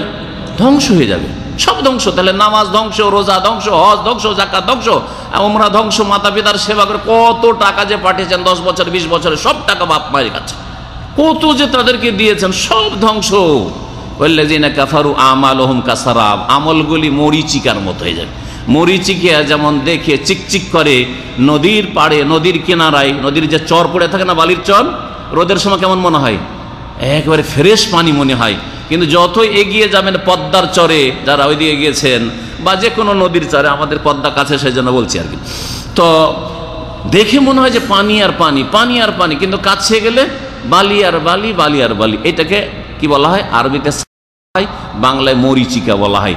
যারা শিরকের অবস্থায় নামাজ, যাকাত, রোজা, হজ ভালো আমল করেছে, অনেক আমল করেছে, কিন্তু শিরক মুক্ত হতে পারেনি, ওদের আমলগুলি কাসারাবিন, আল্লাহ বলছেন সূরা নূরে, মরিচিকার মতো, কোনো কাজে আসবে না, পিপাসা মেটবে না, জান্নাতে যেতে পারবেন না। আল্লাহ পাক রব্বুল আলামিন যেন শিরক মুক্ত হওয়ার তৌফিক দান করেন। বড় শিরক ইসলাম থেকে বের করে দেবে, চিরকাল জাহান্নামে রাখবে। ছোট শিরক করলে কিছু কাল জাহান্নামে থাকতে হবে, অথবা কবরের আযাব হবে, দুনিয়ার বালা মুসিবত আসবে, পারিবারিক বালা মুসিবত আসবে, ছেলে মেয়েদের বালা মুসিবত আসবে, স্ত্রীরও বালা মুসিবত আসবে, আপনার শরীর স্বাস্থ্যের বালা মুসিবত আসবে, কারণ আপনার জন্য আমন নেই, নিরাপত্তা নেই। আল্লাহ বলছেন আমন দেবো না, নিরাপত্তা দেবো না, দুনিয়া নিরাপত্তা দেবো না। জিন পেরেশান করবে, জাদুতে পেরেশান করবে, শয়তানে পেরেশান করবে, মানুষ শয়তানে পেরেশান করবে, জিন শয়তানে পেরেশান করবে। এগুলো কাদের হয়? যাদের তৌহিদ খারাপ, যাদের তৌহিদে ভেজাল আছে। আর তৌহিদওয়ালা লোককে আমাদের জিন্দগিতে তাবিজ রাখবো না, রাখবো না, মরে গেলেও তাবিজ রাখবো না, কিন্তু শয়তান কাছে আসতে পারে না, শয়তান কাছে আসতে পারবে না। কিন্তু যারা যত বেশি তাবিজ রাখে, শয়তান, জিন, বান, সেহের, তাবিজ তাদেরকে পেরেশান করে, বেশি পেরেশান থাকে, সবাই পেরেশান, বাপ পেরেশান, মা পেরেশান, ছেলে পেরেশান, স্ত্রী পেরেশান, সব পেরেশান হয়ে রয়েছে। কেন? আল্লাহ ছাড়া অন্যের কাছে আশ্রয় নিয়েছে, তাবিজের কাছে আশ্রয় নিয়েছে, বালার কাছে আশ্রয় নিয়েছে, না হয় টাকার কাছে আশ্রয় নিয়েছে, একটা টাকা সুতা বেঁধে রেখেছে, গাড়িতে জুতা ঝুলিয়ে রেখেছে, আর না হয় ওই অমুক সূরার নকশা, অমুক সূরার নকশা করে ওই গাড়িতে নকশা, বাড়িতে নকশা, অথবা গাছে নকশা, জমিতে নকশা, এসব করে রেখেছে, যার ফলে শয়তান পেরেশান করে ছেড়ে দিয়েছে ওদেরকে। আল্লাহ ছাড়া যখনই কারো কাছে আশ্রয় নিতে যাবেন, আল্লাহ অসহায় ছেড়ে দেবেন। প্রিয় মুহাম্মদ রাসূলুল্লাহ সাল্লাল্লাহু আলাইহি ওয়াসাল্লাম বলছেন, কোনো কিছু লটকানো, ঝুলানো, বাড়িতে, গাড়িতে, জমিতে, ফলের গাছে, অথবা গায়ে, আপনার গায়ে, ছেলেমেয়ের গায়ে, কোমরে, হাতে, যেখানেই ঝুলান না কেন, পায়ে, আমার দেশের লোকের পা কেটে যেত, তখন দেখতাম যে চুল দিয়ে লোম দিয়ে লোমের ভিতরে একটা কড়ি ঢুকিয়ে, আমরা কড়ি বলি, জানি না আপনারা কি বলেন, তো ওই কড়ি ঢুকিয়ে তখন বেঁধে রাখে। তো ছোটতে দেখতাম এরকম করে, এর পা কেটেছে, পায়ে ঘা হয়ে আছে, বেঁধে রেখেছে। জিজ্ঞেস করতাম কি ব্যাপার, বলছে বদনজর লাগবে না, তাহলে কুদৃষ্টি লাগবে না। শিরিক, এটা হচ্ছে শিরিক। আমাদের অহরহ তাবিজ শিরিক, এবং শুধু শিরক নয়, শিরক তার সাথে সাথে আল্লাহ অসহায় ছেড়ে দেবেন। নবী সাল্লাল্লাহু আলাইহি ওয়াসাল্লাম বলছেন আত্তামাইম ও শিরকুন, তাবিজ কি শিরক। আরো বলছেন মান তাআল্লাকা তামিমাতান ফাকাদ কাফারা আশরাকা, যে তাবিজ লটকাবে, যে কোনো তাবিজ হোক না কেন, হয় বড় শিরক হবে, যদি তাদের গায়রুল্লাহর নাম থাকে, দেবদেবীর নাম থাকে, পীর মুর্শেদের নাম থাকে, তাহলে বড় শিরক হবে। আর যদি কোরআনের আয়াত দিয়ে তাবিজ করে, কোরআনের আয়াত আমল করার জন্য, বিশ্বাস করার জন্য, তাবিজ বাঁধার জন্য না, তাবিজ বাঁধার জন্য। যেমন ডাক্তারের প্রেসক্রিপশন আমল করার জন্য, ডাক্তার আপনাকে একটা প্রেসক্রিপশন লিখে দিয়েছে যে এই ওষুধগুলি যা ফার্মেসিতে নিয়ে নাও, তারপরে কি করতে হবে, সেবন করতে হবে, খেতে হবে, অথবা লাগাইতে হবে, তাই না? কিন্তু ডাক্তারের প্রেসক্রিপশনটা নিয়ে গিয়ে যদি তাবিজ বাঁধেন সুন্দর করে, আর দামি পিতলের তাবিজ বা স্বর্ণের তাবিজও ভরেন, চাঁদির তাবিজও ভরেন, বইরা বেঁধে রাখেন, সারা জিন্দগি যদি বেঁধে রাখেন, কাজে আসবে? কোনোদিন ডাক্তারের প্রেসক্রিপশন কাজে আসবে না। আল্লাহ তো আহকামুল হাকিম, সবচেয়ে বড় ডাক্তারদের ডাক্তার, তো তার প্রেসক্রিপশন কোরআনুল করিম, তার প্রেসক্রিপশন রাসূলুল্লাহ সাল্লাল্লাহু আলাইহি ওয়াসাল্লামের প্রেসক্রিপশন হাদিস। আপনি হাদিসের দোয়া বেঁধে রাখবেন, কোরআনের দোয়া বেঁধে রাখবেন, কোরআনের নকশা আবার বানাওয়াট নকশা বেঁধে রাখবেন, এই কাজের জন্য কি আল্লাহ কোরআন নাযিল করেছেন? এটা তো ওই রকমই হলো যেমন ডাক্তারের প্রেসক্রিপশন কোথাও বেঁধে রাখা, এরকম ডাক্তারের প্রেসক্রিপশন কোনো আধ পাগলাও বেঁধে রাখে না। হ্যাঁ, পাগল তো কিছু বোঝে না, সেজন্য পাগল বলবো না, কোনো আধা পাগলও বেঁধে রাখে না। ডাক্তার প্রেসক্রিপশন নিয়ে গিয়ে ওষুধ কিনে খায় বা ওর আত্মীয় স্বজনরা খাওয়ায়, কিন্তু কোরআনে কারীম বেঁধে রাখা আমাদের দেশের তাবিজ করে। আরো শুনেন, যারা তাবিজ করবে, মান তাআল্লাকা তামিমাতান ফাকাদ ওকিলা ইলাইহি, যে তাবিজ ঝুলাবে আল্লাহ তাকে অসহায় ছেড়ে দেবেন, যে তুই তোকে রক্ষা কর, আমি রক্ষা করব না। ওকিলা ইলাইহি মানে আল্লাহ ওর হাওয়ালা ওকে করে দেবেন, তুই তোকে দেখে নে, আমি দেখবো না তোকে, তুই তোকে রক্ষা কর, আমি তোকে রক্ষা করবো না। ফাকাদ ওকিলা ইলাইহি। আরো বলছেন মান তাআল্লাকা তামিমাতান ফালা আতাম্মাল্লাহু লাহু, বদদুয়া নবী করিম সাল্লাল্লাহু আলাইহি ওয়াসাল্লামের, যেই ব্যক্তি তাবিজ লটকাবে আল্লাহ যেন তার মনের কামনা পূরণ না করেন। কার দোয়া? রাসূলুল্লাহ সাল্লাল্লাহু আলাইহি ওয়াসাল্লামের দোয়া। নেক দোয়া না বদদুয়া? বদদুয়া। যে তাবিজ লটকাবে আল্লাহ যেন তাকে কখনো সফল না করে, আল্লাহ যেন তার মনের কামনা বাসনা কখনো পূরণ না করে। ফালা আতাম্মাল্লাহু লাহু।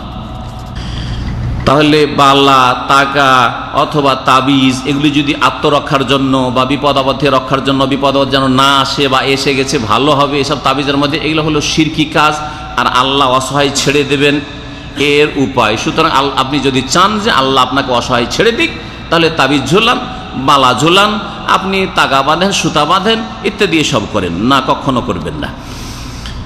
ঝাড়ফুঁক করা, ঝাড়ফুঁক দুই রকম, ঝাড়ফুঁকে ভাগ, তাবিজের দুই রকম নেই। তাবিজ সব তাবিজের শিরক, হয় বড় শিরক আর না হয় ছোট শিরক। কিন্তু ঝাড়ফুঁক যদি কোরআনে কারীমের আয়াত দিয়ে, সূরা ফালাক, নাস দিয়ে, ইখলাস দিয়ে এগুলি যদি করেন, অথবা যে কোনো আয়াত দিয়ে যদি দম করেন, বিসমিল্লাহ পড়েও যদি ফুঁক দেন, নবীর হাদিসের দোয়া পড়েও যদি ফুঁক দেন, তো ওর একটা বরকত রয়েছে। রোগীর গায়ে ফুঁক দেন অথবা পানিতে তেলে দিয়ে ওইটা সেবন করান, এর বৈধতা রয়েছে। কিন্তু যদি শিরকি কথা দিয়ে ফুঁক দেওয়া হয় তাহলে শিরক, অথবা শিরকি কথা নাই এমন কিছু বাক্য দিয়ে ফুঁক দিচ্ছে আপনার ওঝা কবিরাজ, বোধগম্য না, বাঙালি মানুষ আর বুঝতে পারেন না, আরবিও না, বাংলাও না, হ্যাঁ, কিছুই বোঝা যায় না। আর এই রকম বাক্য পড়ে কি করছে?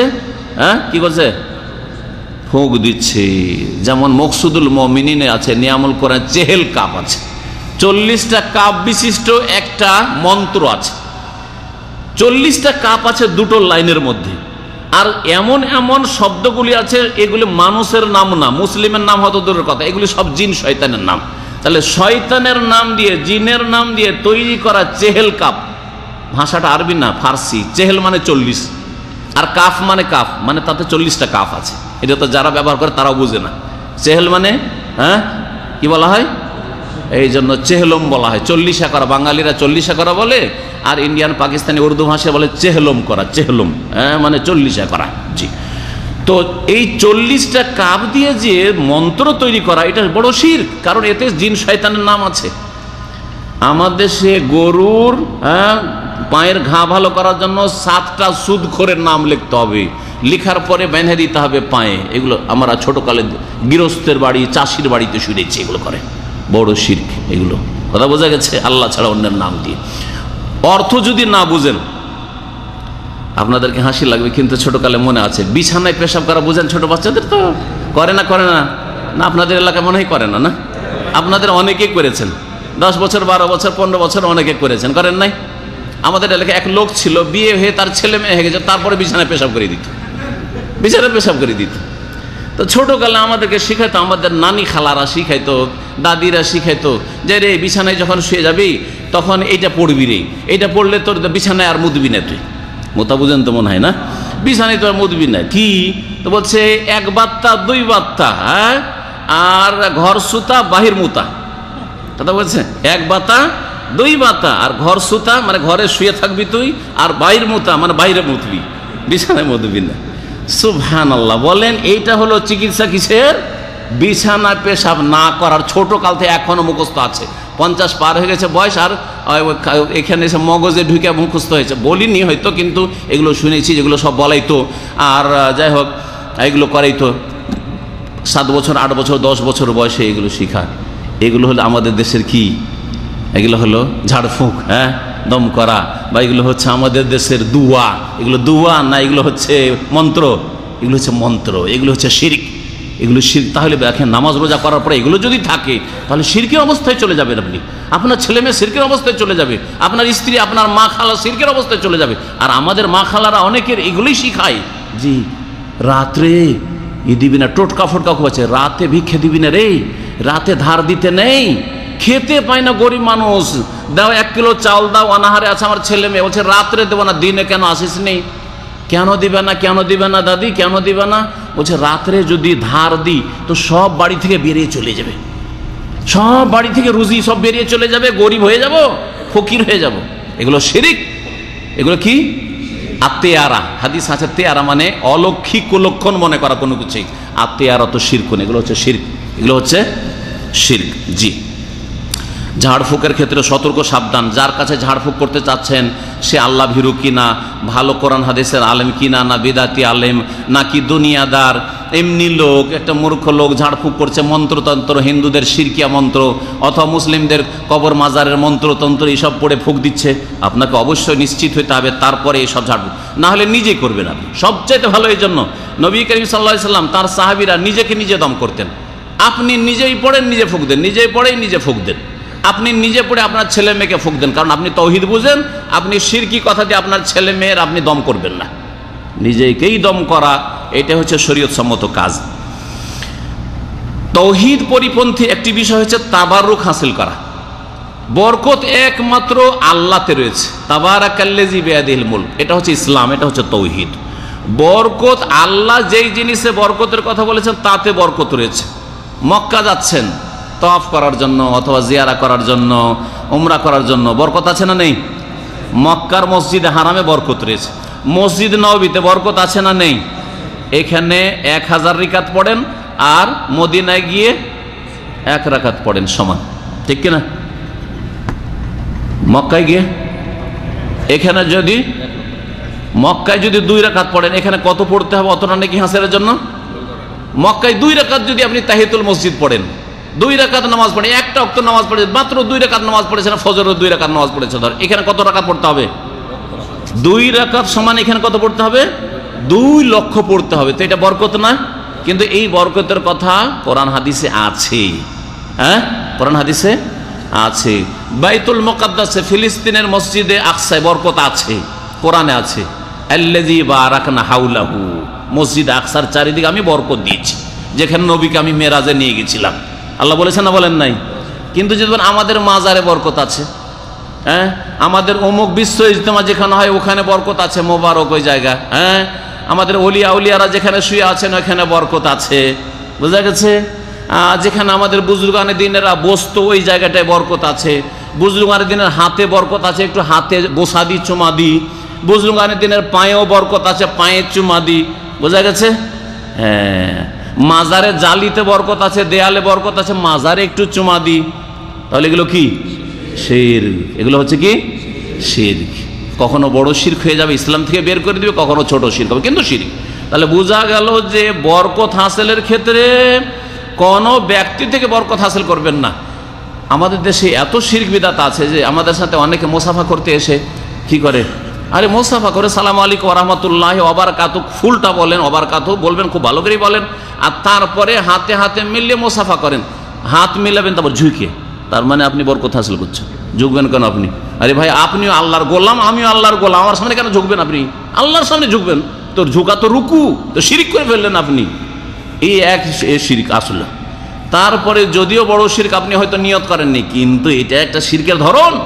হ্যাঁ, একটা হিন্দু ঝুঁকে প্রণাম করতে গিয়ে, হ্যাঁ, আর আপনি কেন ঝুঁকবেন? আপনি আমার সাথে মোসাফা করতে এসে, অথবা কোনো আলেমের সাথে বা কোনো বড় বড় ব্যক্তির সাথে বা বাপ মায়ের সাথে মোসাফা করতে এসে, ওইটা তো হলো। তারপরে আবার হাতটা বুকে ফেরাচ্ছেন কেন? তাবারুক, যে হুজুরের সাথে একটু মোসাফা করলাম, এটা বড় মানুষের সাথে মোসাফা করলাম, তো একটু বুকে বরকতটা নিয়ে একটু, এই তাবারুক হারাম, এই তাবারুক শিরক। বোঝা গেছে? জি। গাছ থেকে তাবারুক নেওয়া, পাথর থেকে তাবারুক। আমাদের দেশের লোকেরা মদিনা থেকে পাথর নিয়ে যায়, মদিনা থেকে মাটি নিয়ে যায়, বলছে বরকতের মাটি নিয়ে এসছি, হ্যাঁ, বরকতের পাথর নিয়ে এসছি, আংটি, বরকতের আংটি। এখানে এক শ্রেণীর ফুটপাতিয়ারা ব্যবসা করে, চারানার যারা ব্যবসা করে, ওদের কিছু লোককে চিনতাম আমি, দেশি লোক, সেদের জন্য চিনতাম। বলছে যে শেখ, চারানাও দাম লাগে না আমাদেরকে ওই পাথরটা কিনতে, আর পাথর হজের মৌসুমে বা জিয়ারার মৌসুমে বিক্রি করি 50 রিয়াল 60 রিয়াল, মক্কাতে মদিনায় বিক্রি করে। আর ইন্ডোনেশিয়ান লোকেরা বেশি কিনে, বাংলাদেশের লোক কিনে, মানে যারা আবেগী বেশি, ধর্মের ক্ষেত্রে আবেগী বেশি, কিন্তু মূর্খতা বেশি আছে। চারানার জিনিস কিচ্ছু বরকত নাই, তাতে কিছুই বরকত নাই, কোরআনেও দলিল নেই, রসুলের হাদিসও নেই, আর অভিজ্ঞতা বলে না। যদি সেটা কেমিক্যাল চেক করেন পাথরটাই, তাও কিছু বরকত নাই। তাহলে কোথা থেকে বরকত পেয়ে গেলেন? কোরআনও পেলেন না, রসুলের হাদিসও পেলেন না, কেমিক্যালও বলছে না। তারপরে বরকতের জন্য 50 রিয়াল দিয়ে একটা পাথর নিয়ে গেছেন, বা ওই পাথরের আংটি নিয়ে গেছেন, এটাতে এই হয়, সেই হয়, এই হয়, সেই হয়। এগুলো শিরিক, এগুলো হচ্ছে শিরিক। তৌহিদ পরিপন্থী বিষয় হচ্ছে আল্লাহ ছাড়া অন্যের জন্য জবাই করা, বড় শিরিক। আল্লাহর জন্য জবাই করবেন। যদি মেহমানকে খাওয়ার জন্য জবাই করেন, তারপরও বিসমিল্লাহ আল্লাহু আকবার বলে জবাই করবেন। আর এই জবাইয়ের মাধ্যমে কার সন্তুষ্টি থাকবে? আল্লাহর সন্তুষ্টি থাকবে। হ্যাঁ, আর আতিথ্য করব, মেহমান নওয়াজি করব, মেহমানদের, অতিথিদের, সেটা আলাদা কথা। কিন্তু জবাই করতে হবে আল্লাহর নামে, সান্নিধ্য লাভ করতে হবে জবাইয়ের মাধ্যমে আল্লাহর। কিন্তু কেউ যদি আল্লাহ ছাড়া অন্যের নামে জবাই করে, পীরের নামে, অথবা আমার দেশের লোকেরা খাসি মোরগ ছাড়ে পীরের নামে, এটা বড় পীর সাহেবের নামে এটা মোরগ ছেড়ে রেখেছি, এটা বড় সাহেব খাজা বাবার নামে এটা খাসি ছেড়ে রেখেছি, এটা অমুক পীর শাহজালালের নামে বা আটরসি বাবার নামে এটা গরু ছেড়ে রেখেছি। যেমন হিন্দুরা ষাঁড় ছাড়ে তাদের দেবদেবীর নামে, বা পাঁঠা ছাড়ে তাদের মা কালীর নামে হিন্দুরা, তেমনি মুসলিমরাও এই কাজটা করে। এটা বড় শিরক।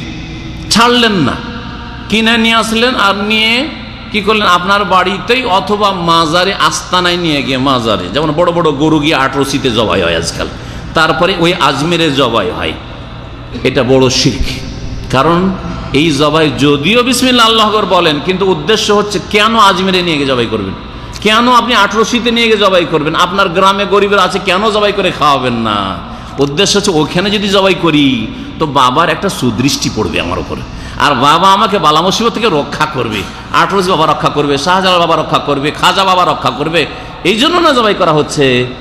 আলী রাদিয়াল্লাহু তাআলা আনহু থেকে বর্ণিত হাদিস সহিহ মুসলিমে রয়েছে, তিনি বলছেন যে হাদ্দাসানি রাসূলুল্লাহ বিআরবা'i কালিমাত, আমাকে রাসূলুল্লাহ 4টি কথা বলেছেন, 4টি কথা বলেছেন। তার একটি কথাই শুধু আজকে বলবো, কারণ কথা লম্বা হয়ে যাবে 4টির ব্যাখ্যা করলে, যেটার সম্পর্ক আমাদের আজকের বক্তব্যের সাথে। লানাল্লাহু, প্রথম কথাটি হচ্ছে এইটি, লানাল্লাহু মান যাবাহা লিগাইরিল্লাহ। আল্লাহ পাকের লানত রয়েছে, আল্লাহ পাকের অভিসম্পাত রয়েছে।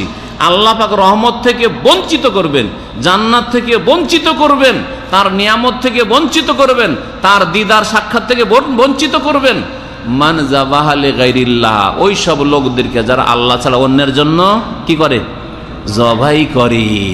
তাহলে বলুন, এই যে খাসি মোরগগুলো, এত বড় বড় গরু জবাই হয় আজমিরে, আর এত বড় বড় গরু জবাহে 8 রশিদ আর অন্যান্য মাজারি, এগুলিতে আল্লাহর রহমত হয়? ব্যক্তির উপর আল্লাহর রহমত হয় না, পরিবারের উপর আল্লাহর রহমত হয় না, যেই সমাজের লোকেরা করে সেই সমাজের উপর আল্লাহর রহমত হয় না, যেই দেশে এইসব বড় শিরক হয় সেই দেশে, আর ছোট শিরক হয়, পাপ হয়, সেই দেশেও আল্লাহর রহমত হয় না, সেই দেশের জনগণের উপর আল্লাহর রহমত হয় না। তাহলে দেশে গজব কেন নামবে না? দেশে কেন আল্লাহর গজব আসবে না বলেন? কয়েক ব্যক্তি নিয়ে পরিবার তৈরি হয়, কয়েকটি পরিবার নিয়ে সমাজ তৈরি হয়, কয়েকটি সমাজ নিয়ে একটা ডিস্ট্রিক্ট তৈরি হয়, কয়েকটা ডিস্ট্রিক্ট নিয়ে একটা দেশ তৈরি হয়। আল্লাহর গজব নেমে আসছে এই সব শিরক করার কারণে। লান আল্লাহ মানে যাবাহ লিগাইরি, আল্লাহর রহমত থেকে বঞ্চিত করে দেবেন যেই ব্যক্তি আল্লাহ ছাড়া অন্যের জন্য জবাই করল। সূরা কাউসার মুখস্থ আছে? আছে? তাতে আছে ফাসাল্লি লিরাব্বিকা, মানে তোমার রবের জন্য কি করো? সালাত আদায় করো, নামাজ পড়ো। নামাজ কার জন্য পড়বেন? আল্লাহর জন্য, ঠিক না? লিরাব্বিকা ওয়ানহার, আর জবাই করো। ওয়ানহার মানে উট, উট জবাই করাকে নাহার বলা হয়। উট জবাই করা কি বলা হয়? নাহার। আর অন্য পশু জবাই করাকে জাভা। জবাই মানে জবাই করা, নাহার মানে জবাই করা। ওয়ানহার, আর জবাই করো কার জন্য? যার জন্য নামাজ। ফাসাল্লি লিরাব্বিকা ওয়ানহার, লিরাব্বিকা ছিল আসলে, সংক্ষেপ করে দেওয়া হয়েছে। রবের জন্যই নামাজ, আর রবের জন্যই কি? জবাই। জবাই কার জন্য করতে হবে? আল্লাহর সান্নিধ্য লাভের জন্য, আল্লাহর নৈকট্য লাভের জন্য, আল্লাহর সন্তুষ্টি অর্জন করার জন্য, আল্লাহর কাছে জান্নাত পাওয়ার জন্য, আল্লাহর কাছে জাহান্নাম থেকে রক্ষা পাওয়ার জন্য, আল্লাহর কাছে বালা মুসিবত দূর কামনা করার জন্য, আল্লাহর কাছ থেকে বরকত চাওয়ার জন্য, কল্যাণ কামনার জন্য। কোনো বাবার কাছ থেকেও না, আর কোনো মায়ের কাছ থেকেও নয়। আল্লাহ পাক রব্বুল আলামিন যেন সমস্ত রকমের তৌহিদ বিরোধী কথা কাজ থেকে বেঁচে থাকার তৌফিক দান করেন। নেক লোকদের ক্ষেত্রে অতিরঞ্জন বাড়াবাড়ি, এটাও তৌহিদকে দুর্বলকারী অথবা ধ্বংসকারী কাজ। কখনো ধ্বংস হয়ে যাবে বেশি যদি বাড়াবাড়ি করেন ভালো মানুষ সম্পর্কে, নেক লোক ওলিয়া উলিয়া সম্পর্কে, আর কখনো কোনো তৌহিদ কমজোর হয়ে যাবে। একটু আগে কিছু ওর উদাহরণ দিলাম। একজন খুব নেক লোক, জানেন যে মাশাআল্লাহ অমুক দেশ থেকে আল্লাহর ওলি এসে, আমার দেশে তো লোক তো আবার খাস খাস লোককে ওলি বলে। হ্যাঁ, ও যে কেমন করে জানলো যে এটা আল্লাহর ওলি? যার ওলি সে জানবেন, আপনি জানবেন। এখানকার মধ্যে কি আমার ঘনিষ্ঠ দোস্ত, এটা আমি বেশি জানি না আপনারা বেশি জানেন? আরে ভাই, আমার যদি ঘনিষ্ঠ দোস্ত হয় তা আপনাদের চান আমি বেশি জানি, ঠিক না? যে কে আমার অন্তরে আছে আর কে অন্তরে অতটা নেই, আমি বেশি জানি, ঠিক কিনা? তাহলে আল্লাহর ওলি যখন, তো আল্লাহ বেশি জানেন না আপনি জানেন, আপনি কি করে জানলেন যে এই লোকটা আল্লাহর ওলি হয়েছে? আপনার কাছে ওহী হয়েছে না? নবী এই লোকটার নাম উল্লেখ করেছে এটা আল্লাহর ওলি, তো কি করে বলছেন যে এই লোকগুলি আল্লাহর ওলি? খাস ওলি, খাস ওলি কথাটি আল্লাহই বলবেন, বোঝা গেছে? আল্লাহ বলেছেন যে ইব্রাহিম আমার ও খাস ওলি খলিলুল্লাহ, হ্যাঁ, আর মোহাম্মদ রসুল আমার খাস ওলি একবারে খলিলুল্লাহ, আর তারপরে সমস্ত নবী রসুলগণ আমার খাস ওলি, আর তারপরে সাহাবায়ে কেরাম খাস ওলি, এইভাবে আইম্মায়ে কেরাম ওলামায়ে কেরাম তারা ওলি। কিন্তু আপনি কি করে জানলেন যে এই ব্যক্তি আল্লাহর ওলি? আল্লাহর ওলি এসছে। এখন সালাম করতে গিয়ে ঝুঁকে ঝুঁকে সালাম করা, কদম বুসি করা, পায়ে চুমা দেওয়া, হাতে চুমা দেওয়া, তার কাপড় কিছুই যদি ছুঁইতে না পারে একটু কাপড়টা ছুঁই, আর যদি বয়াত নাও করতে হাতে হাত পৌঁছাতে পারলাম না, চাদর লম্বা করে দিল, ওতে একটু তাবারুক হাসিল করে নিলাম, অতিরঞ্জন বাড়াবাড়ি করলাম, এগুলি সব শিরক। এগুলো কি? তৌহিদ পরিপন্থী কাজ, তৌহিদকে কমজোরকারী কাজ। কিন্তু এত যদি বাড়াবাড়ি করেন যে আল্লাহর ওলি এসেছে, আল্লাহর ওলি মানে কি? যিনি আল্লাহ তিনি, তাই না? ওয়াহদাতুল ওজুদের আকীদা। হ্যাঁ, ওলি আউলিয়ার তো আল্লাহতে ফানা হয়ে যায়, বিলীন হয়ে যায়। এই আকীদা সুফিবাদে পীরেরা শিখিয়েছে, পীরদের কিতাবে শিখিয়েছে। সুতরাং সোজা গিয়ে যাকে আল্লাহর ওলি মনে করছেন তার পায়ে সিজদায় পড়ে গেলেন। কি করলেন আপনি? তাওহীদকে পুরাপুরি ধ্বংস করে ফেললেন, পুরাপুরি ধ্বংস করে ফেললেন আপনি। এই জন্য নবী সম্পর্কেও শেষ নবী নিজেও বলছেন, আপনার নবী আমার নবী বলছেন, লা তুতরুনি, আমাকে বাড়াইও না বেশি, আমার সম্পর্কে অতিরঞ্জন করিও না। কামা আতরাতিন নাসারা ঈসা ইবনে মারইয়াম, যেমন খ্রিস্টানরা মারইয়াম পুত্র ঈসার সম্পর্কে অতিরঞ্জন বাড়াবাড়ি করে পথভ্রষ্ট জাহান্নামে গেছে। ফাইন্নামা আনা আবদুন, আমি হচ্ছে আল্লাহর দাস গোলাম। ফাকুলু, তোমরা বলো মুহাম্মদকে আব্দুল্লাহ ওয়া রাসূলুহু, ফাকুলু আব্দুল্লাহ ওয়া রাসূলুহু। মুহাম্মদ সাল্লাল্লাহু আলাইহি ওয়াসাল্লাম কে বলবেন? ওয়া আশহাদু আন্না মুহাম্মাদান আবদুহু ওয়া রাসূলুহু। এই কথা বলবেন না যে তিনি নূরের পয়দা, তার ছায়া ছিল না, তিনি আলেমুল গায়েব, তিনি হাজির নাজির, তিনি মুখতারিকুল, তিনি সব কিছুর মালিক, তিনি দোজাহানের বাদশাহ, দোজাহানের মালিক। এগুলো কথা আছে না নেই আমাদের দেশে? রসুল দোজাহানের বাদশাহ না আল্লাহ দোজাহানের বাদশাহ? তো কি করে বলছেন? বুঝে সুঝে বলছেন? জ্ঞান বুদ্ধি কিছু আছে, ইসলামে কিছু জ্ঞান আছে, তাই বাড়িয়ে দিলে হইলো। বাড়িয়ে দিলে যে গর্তে পড়ে গেলেন আপনি জাহান্নামের, বুঝলেন না কিছু। জি হ্যাঁ, ফাকুলু আব্দুল্লাহ ওয়া রাসূল, বাড়াবাড়ি করিও না। আল্লাহ কোরআনে বলছেন যে লা তাগলু ফি দীনিকুম, ধর্মের ক্ষেত্রে বাড়াবাড়ি করিও না। ধর্মের ক্ষেত্রে বাড়াবাড়ি এত বড় কড়া নিষেধ যে 3 বার করে উযুর অঙ্গ ধুইতে পারেন, 4 বার ধুলে গুনাহ হবে। ঠিক কিনা, না ভুল বলছি? 5 বার ধুইলে আরো বাড়লো গুনাহ। 6 বার 7 বার যদি ধন, যে সবাই 3 বার করে ধয়, আমি কয়বার ধোবো? 7 বার করে আমি উযুর অঙ্গ ধোবো। নেকি হবে না গুনাহ হবে? 1 বার ধুইলেও উযু হবে, 2 বার ধুইলেও উযু হবে, 3 বার ধুলে আরো ভালো উযু হবে, কিন্তু 4 বার ধুলে গুনাহ হবে, বিদআত হবে। নবী করিম সাল্লাল্লাহু আলাইহি ওয়াসাল্লাম বলছেন, আবু দাউদ হাদিস হয়েছে, ফামান জাদা, কেউ যদি বেশি করে 3 বারের বেশি, ফাকাদ তাআদ্দা ওয়া আসা ওয়া জালামা, সে সীমা লঙ্ঘন করলো, খারাপ কাজ করলো, জুলুম করলো। অথচ আপনি উযুর অঙ্গগুলি আরো ফেরেশ করে ধুতে চাইছেন। তাহলে ইসলামে বাড়াবাড়ি কত বড় অন্যায়। যদি আমলের ক্ষেত্রে বাড়াবাড়ি করলে জুলুম হয়, সীমা লঙ্ঘন হয়, তাহলে আকীদার ক্ষেত্রে, ইবাদতের ক্ষেত্রে, তাওহীদের ক্ষেত্রে যদি অতিরঞ্জন বাড়াবাড়ি করেন, তাহলে কত বড় জুলুম করে ফেললেন আপনি। চিন্তা করেছেন কোনোদিন? সুতরাং বড়দের সম্পর্কে কখনো আপনি বাড়াবাড়ি করবেন না। আমার দেশে যে বাপ মায়ের কদমবুসি করতে হবে, নতুন বৌমাকে এসে শ্বশুর শাশুড়ির পায়ে চুমা দিতে হবে, পায়ের ধুলা নিতে হবে, অথবা কদমবুসি করতে হবে, এই কথাগুলি রয়েছে, এগুলো হিন্দু প্রথা, এগুলো শিরকি প্রথা, এগুলো হচ্ছে অতিরঞ্জন বাড়াবাড়ি।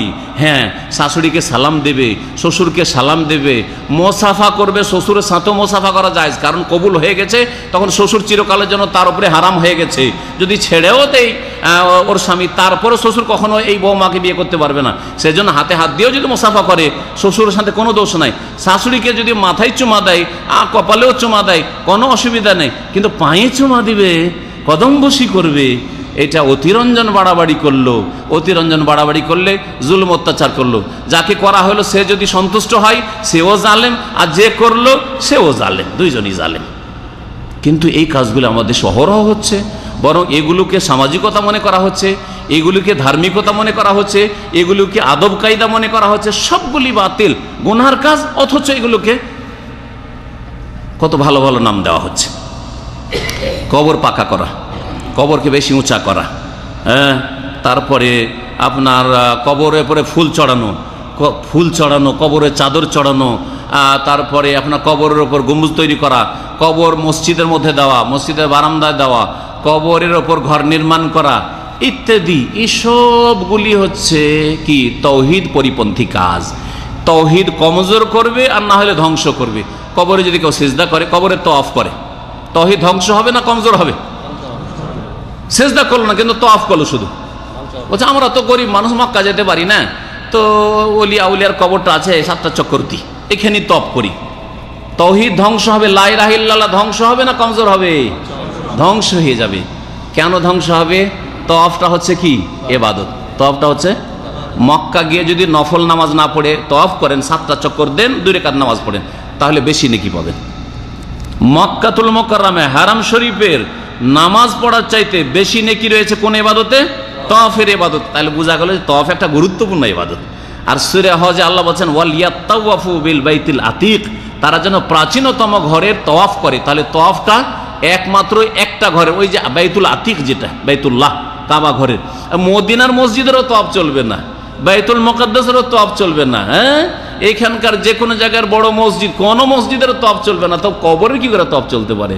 বড় শিরক। সম্মানিত ভাতৃমণ্ডলী, সুতরাং এই ধরনের কত যে শিরক আর কত যে তাওহীদ বিরোধী কাজ আমাদের সমাজে আছে, এই সমস্তগুলি আমাদের তাওহীদকে হয় ধ্বংস করে দিচ্ছে, আর না হলে তাওহীদকে কমজোর করে দিচ্ছে। জাদু টোনা, নিজে জাদু করেন না, কিন্তু কারো ক্ষয়ক্ষতি করার জন্য, হ্যাঁ, তাবিজ করা বলে আমাদের দেশের লোকেরা। হ্যাঁ হ্যাঁ, দোয়া কথাটা ভুল, দোয়া নয়, দোয়া তো ভালো জিনিসকে বলা হয়, কিন্তু তাবিজ ঠিক আছে। তাবিজ যেহেতু শিরিক, কারো কাছে সাহায্য নিল, আমার বউটা বেয়াদবি করছে, আমার বউটা আমার কথা শুনে না, আমার ছেলের কথা শুনে না, একটু দোয়া তাবিজ করে দাও তো, বান মারিয়ে দিলাম। অথবা একজন পুরুষ হয়তো বিয়ে করবো বলছে, তখন ওর স্ত্রীকে, ওর মাকে বলল যে মা, তোমার জামাই তো যখন তখন বলছে বিয়ে করবো, তো কি করতে হবে? আচ্ছা দেখছি, থাম দেখছি। তারপরে কারো কোনো কবিরাজের কাছে গিয়ে দিল তাবিজ, মানে বান মারিয়া, এমন কিছু গাছ খাইয়ে দিল, না হলে কোনো মন্ত্রতন্ত্র করে দিল, এমন করে দিল যে তার একবারে মতি মেরে দাও। আমাদের দেশের ভাষা মতিটা তো শুদ্ধ ভাষা, মতি মানে বুদ্ধি, বাংলায় মতি মানে হেন শুভ মতি। আমরা পড়েছিলাম একটা কবিতা পড়ে, দাও তবে প্রভু হেন শুভ মতি, মতি মানে বুদ্ধি। তো মতি মেরে দেয়, মানে তাকে এমন পাগল করে দেয়। এখানে একজন গোপালগঞ্জের ভাই ছিল, অনেকবার আমি বলেছি, তার আপন ভাই এখনো আছে। তো সে পাগলের মতো ঘুরে বেড়াইত, উদ্ভ্রান্ত হয়ে রাস্তায় দামামের ঘুরে বেড়াইতো। কেন? ও স্ত্রী আসলে প্রেম করে বিয়ে করেছে। প্রেম করে বিয়ে করাগুলি তো টিকে না, আবার বেশিরভাগই টিকে না, কারণ আগেই মজা মেরে নিয়েছে। তার মজা থাকলোটাই কি?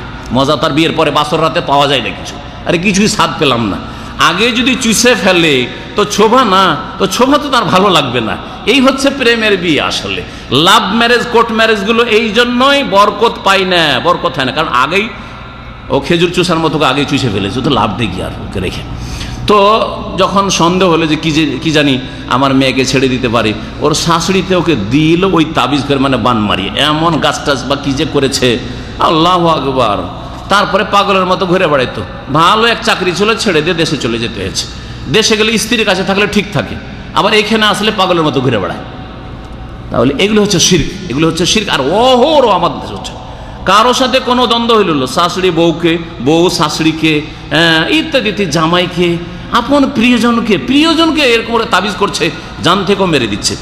এইরকম বহু পাপ আমাদের দেশে রয়েছে। গণকের কাছে যাও হাত দেখাবার জন্য, অনেকে সৌদি আরবে এসছেন, আর ওই ফুটপাতে বসে আছে গণকগুলি, আমার হাতটা দেখেন তো একটু, হাতের রেখা দেখিয়েছে, আমার ভাগ্যটা ভালো হবে কিনা সৌদি আরবে গিয়ে, কফিল ভালো পাবো কি পাবো না, চাকরি বাকরি ভালো পাবো কি পাবো না, একটু দেখেন তো আমার বিদেশে যাওয়াটা ঠিক হবে কিনা।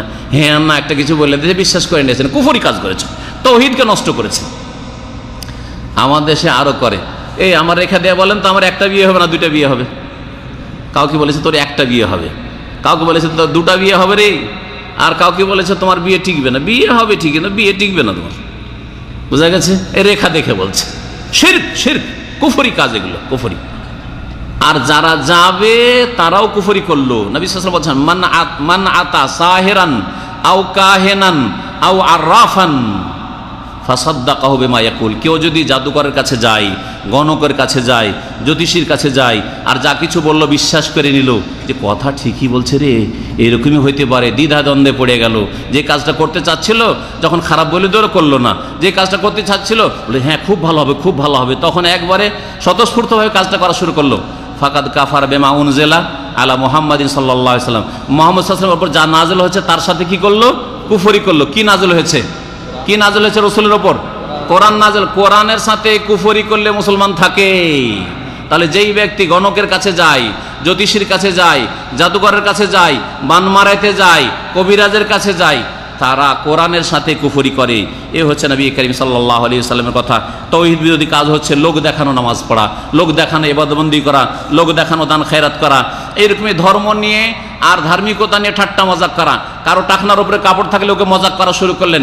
কেউ দাঁড়িয়ে রাখলে, আরে কখন থেকে তুই মোতাবা হয়ে গেলি রে, হ্যাঁ কখন থেকে তুই মোতাবা হয়ে গেলি রে, আরে খুব মুসল্লি হয়ে গেছিস না, হ্যাঁ কে শিখাইলো তোকে এগুলো রে, হ্যাঁ কি পাচ্ছিস তুই এতে?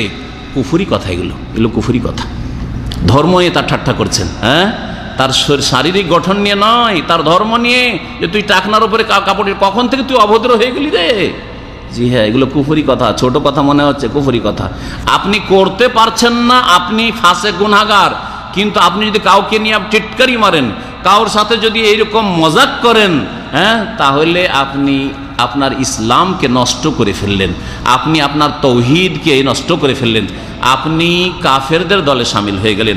আল্লাহ বলেছেন সূরা তাওবাতে, যারা ঠাট্টা করেছে রাসূলুল্লাহ সাহাবায়ে কেরামদেরকে নিয়ে, যে এরা পেট পূজারি, এরা হচ্ছে কাপুরুষ, এরা খেতে পছন্দ করে, আল্লাহ বলছেন লা তাতাযিরু কাদ কাফারতুম বাদা ঈমানিকুম, তোমাদের ওজর চলবে না, তোমরা কুফরি করেছো।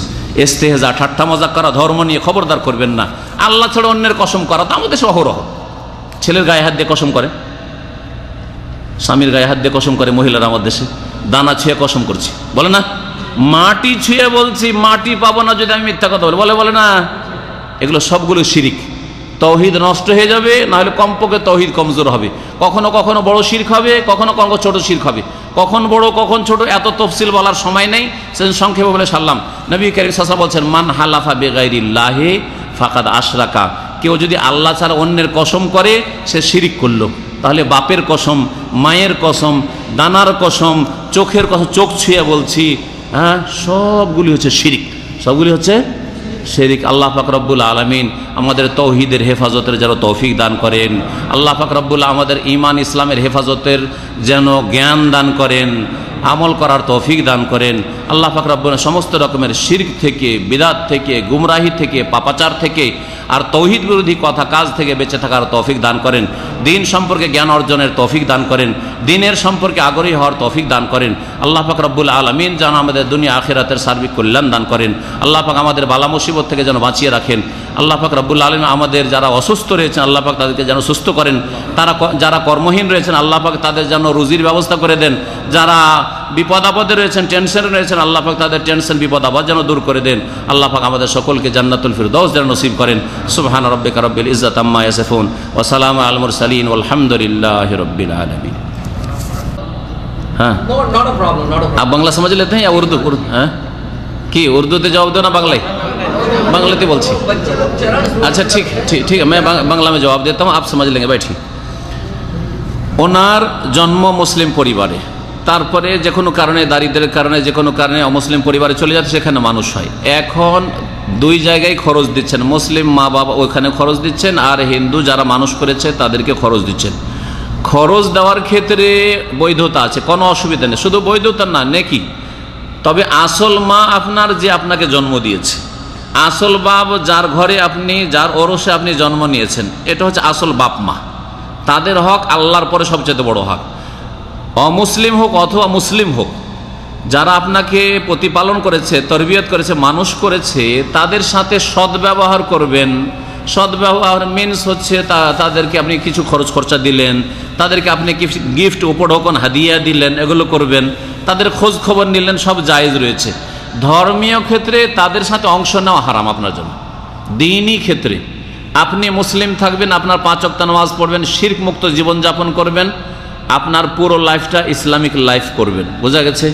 ইসলাম বিরোধী হিন্দুরা যেসব কাজ করে, ধরেন আপনার ওই হিন্দু ফ্যামিলির সাথে টাকা পয়সার যোগাযোগের সাথে সাথে যদি আপনি ওদের মন্দিরে চলে যান, ওদের পূজা পাঠে চলে যান, তো এটা হারাম।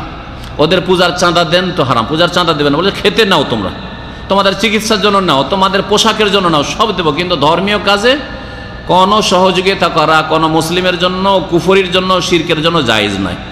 ধর্মীয় ক্ষেত্রে আপনার কোনো ডিসকাউন্ট দেওয়া, যে ওদের বাড়ি গেলে না তুমি নামাজ পড়তে পারবে না, এটাও চলবে না। আপনার ইসলাম আপনাকে পুরোপুরি পালন করতে হবে যেখানে থাকেন। যদি দেখেন যে ওখানে গেলে আমি ইসলাম পালন করতে পারি না, তাহলে ওখানে যাবেন না, দূর থেকেই পয়সা দিয়ে দেবেন ওদেরকে, ঠিক আছে? তো পয়সা দিলে কোনো অসুবিধা নেই। দুনিয়ার ক্ষেত্রে অমুসলিমের সাথে ভালো ব্যবহারের ইসলামে আল্লাহ নির্দেশ দিয়েছেন, কিন্তু ধর্মীয় ক্ষেত্রে তাদের অংশ নেওয়া যাবে। তাদের মেলা ঠেলায়, তাদের মন্দিরে, তাদের যেসব সংস্কৃতি রয়েছে, ধর্মীয় সংস্থাগুলোতে অংশ নিতে পারবেন না আপনি। আপনার স্ত্রী ওই রকমই, যখন হয়তো নিয়ে গেলেন, ওখানে গিয়ে সিঁদুর পরিয়ে দিল, জায়েজ নাই, সিঁদুর মুসলিমের জন্য হারাম। সুতরাং আপনার স্ত্রীকে আপনার মতো মুসলিম রাখতে হবে, আপনার বাচ্চাদেরকে নাম মুসলিম রাখতে হবে, কাজ কাম মুসলিম রাখতে হবে, হিন্দুদের সভ্যতা যেন তাদের মধ্যে না আসে। এখন একজন হিন্দু, একজন মুসলিম ভারতের এক হিন্দুকে বিয়ে করেছে, বিয়ে করার পরে 2টো বাচ্চা হয়েছে, মোহাম্মদ রাম, আহমদ রাম, মানে আধি করেছে, ওর স্ত্রী হিন্দু। সেই জন্য এইরকম করলে হবে না যে আপনার ছেলেরা, যেহেতু আপনি হিন্দুর ঘরে মানুষ হয়েছেন আর জন্ম দিয়েছে মুসলমান, সেজন্য 50-50 মোহাম্মদ রাম, আহমদ রাম, এটা জায়েজ নাই। আপনার ছেলে মেয়েদের নাম হবে মুসলিম নাম হবে, কাজ কাম হবে মুসলিম। এক কথায় কাফেরদের শিরকি কাজে অংশ নেওয়া যাবে না। আর কিছু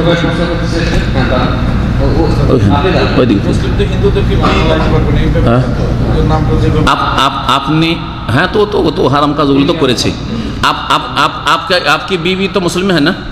अल्हम्दुलिल्लाह अल्हम्दुलिल्लाह। आप नमाज पढ़ रहे हैं, अल्हम्दुलिल्लाह, दाढ़ी है, इसका मतलब नमाज भी पढ़ रहे हैं, रोज़ा भी रख रहे हैं, सब ठीक है। बस उनके शिर्क से बचिए, उनके दुर्गा में ना जाइए, उनकी जो पूजे में ना जाइए, उनके मेले में ना जाइए। बस মুক্তি পাওয়ার কি উপায়? ওনার 2টা সওয়াল, 2টা প্রশ্ন আছে। একটা প্রশ্ন হচ্ছে যে আমি না জেনে তাওহীদ বুঝতাম না, শিরক বুঝতাম না, মাজারে মান্নত করেছি। হারাম মান্নত করলে শরীয়তের বিধান, নবী সাল্লাল্লাহু আলাইহি ওয়াসাল্লাম বলেছেন, ওমান নাজার আইয়া আসি আল্লাহ ফালা ইয়াসি, কেউ যদি আল্লাহর নাফরমানি, গুনহার কাজের মান্নত করে থাকে, তাহলে সেই মান্নত পুরা করবে না, তাহলে আপনার এই মান্যত পুরা করা হারাম। মাজারের জন্য ওই মান্যত করেছেন, এটা হারাম। এই ক্ষেত্রে একদল ওলামারা বলছেন যে আপনি কসমের কাফারা দিয়ে দেবেন, কসমের 10 মিসকিনকে খাবার খাওয়াই দেবেন, 10 মিসকিনকে খাবার খাওয়াই দেবেন, কিন্তু মান্যত আপনি পুরা করতে পারবেন না, যে কোনো হারাম মান্যত। আর সবচেয়ে বড় হারাম কাজ হচ্ছে শিরকি কাজ, সুতরাং এই মান্যত পুরা করা যাবে না। দ্বিতীয় মাসলা, একটা লোক সুদ খেয়েছে, কিন্তু এখন হুঁশ হয়েছে যে সুদ খেয়ে হারাম কাজ করেছি, বড় অপরাধ করেছি, এখন আমার করণীয় কি? করণীয় হচ্ছে যে যার কাছ থেকে সুদ খেয়েছেন তাকে ওই সুদের টাকাটি যেটি অতিরিক্ত খেয়েছেন ফিরিয়ে দিয়ে চলে আসবেন।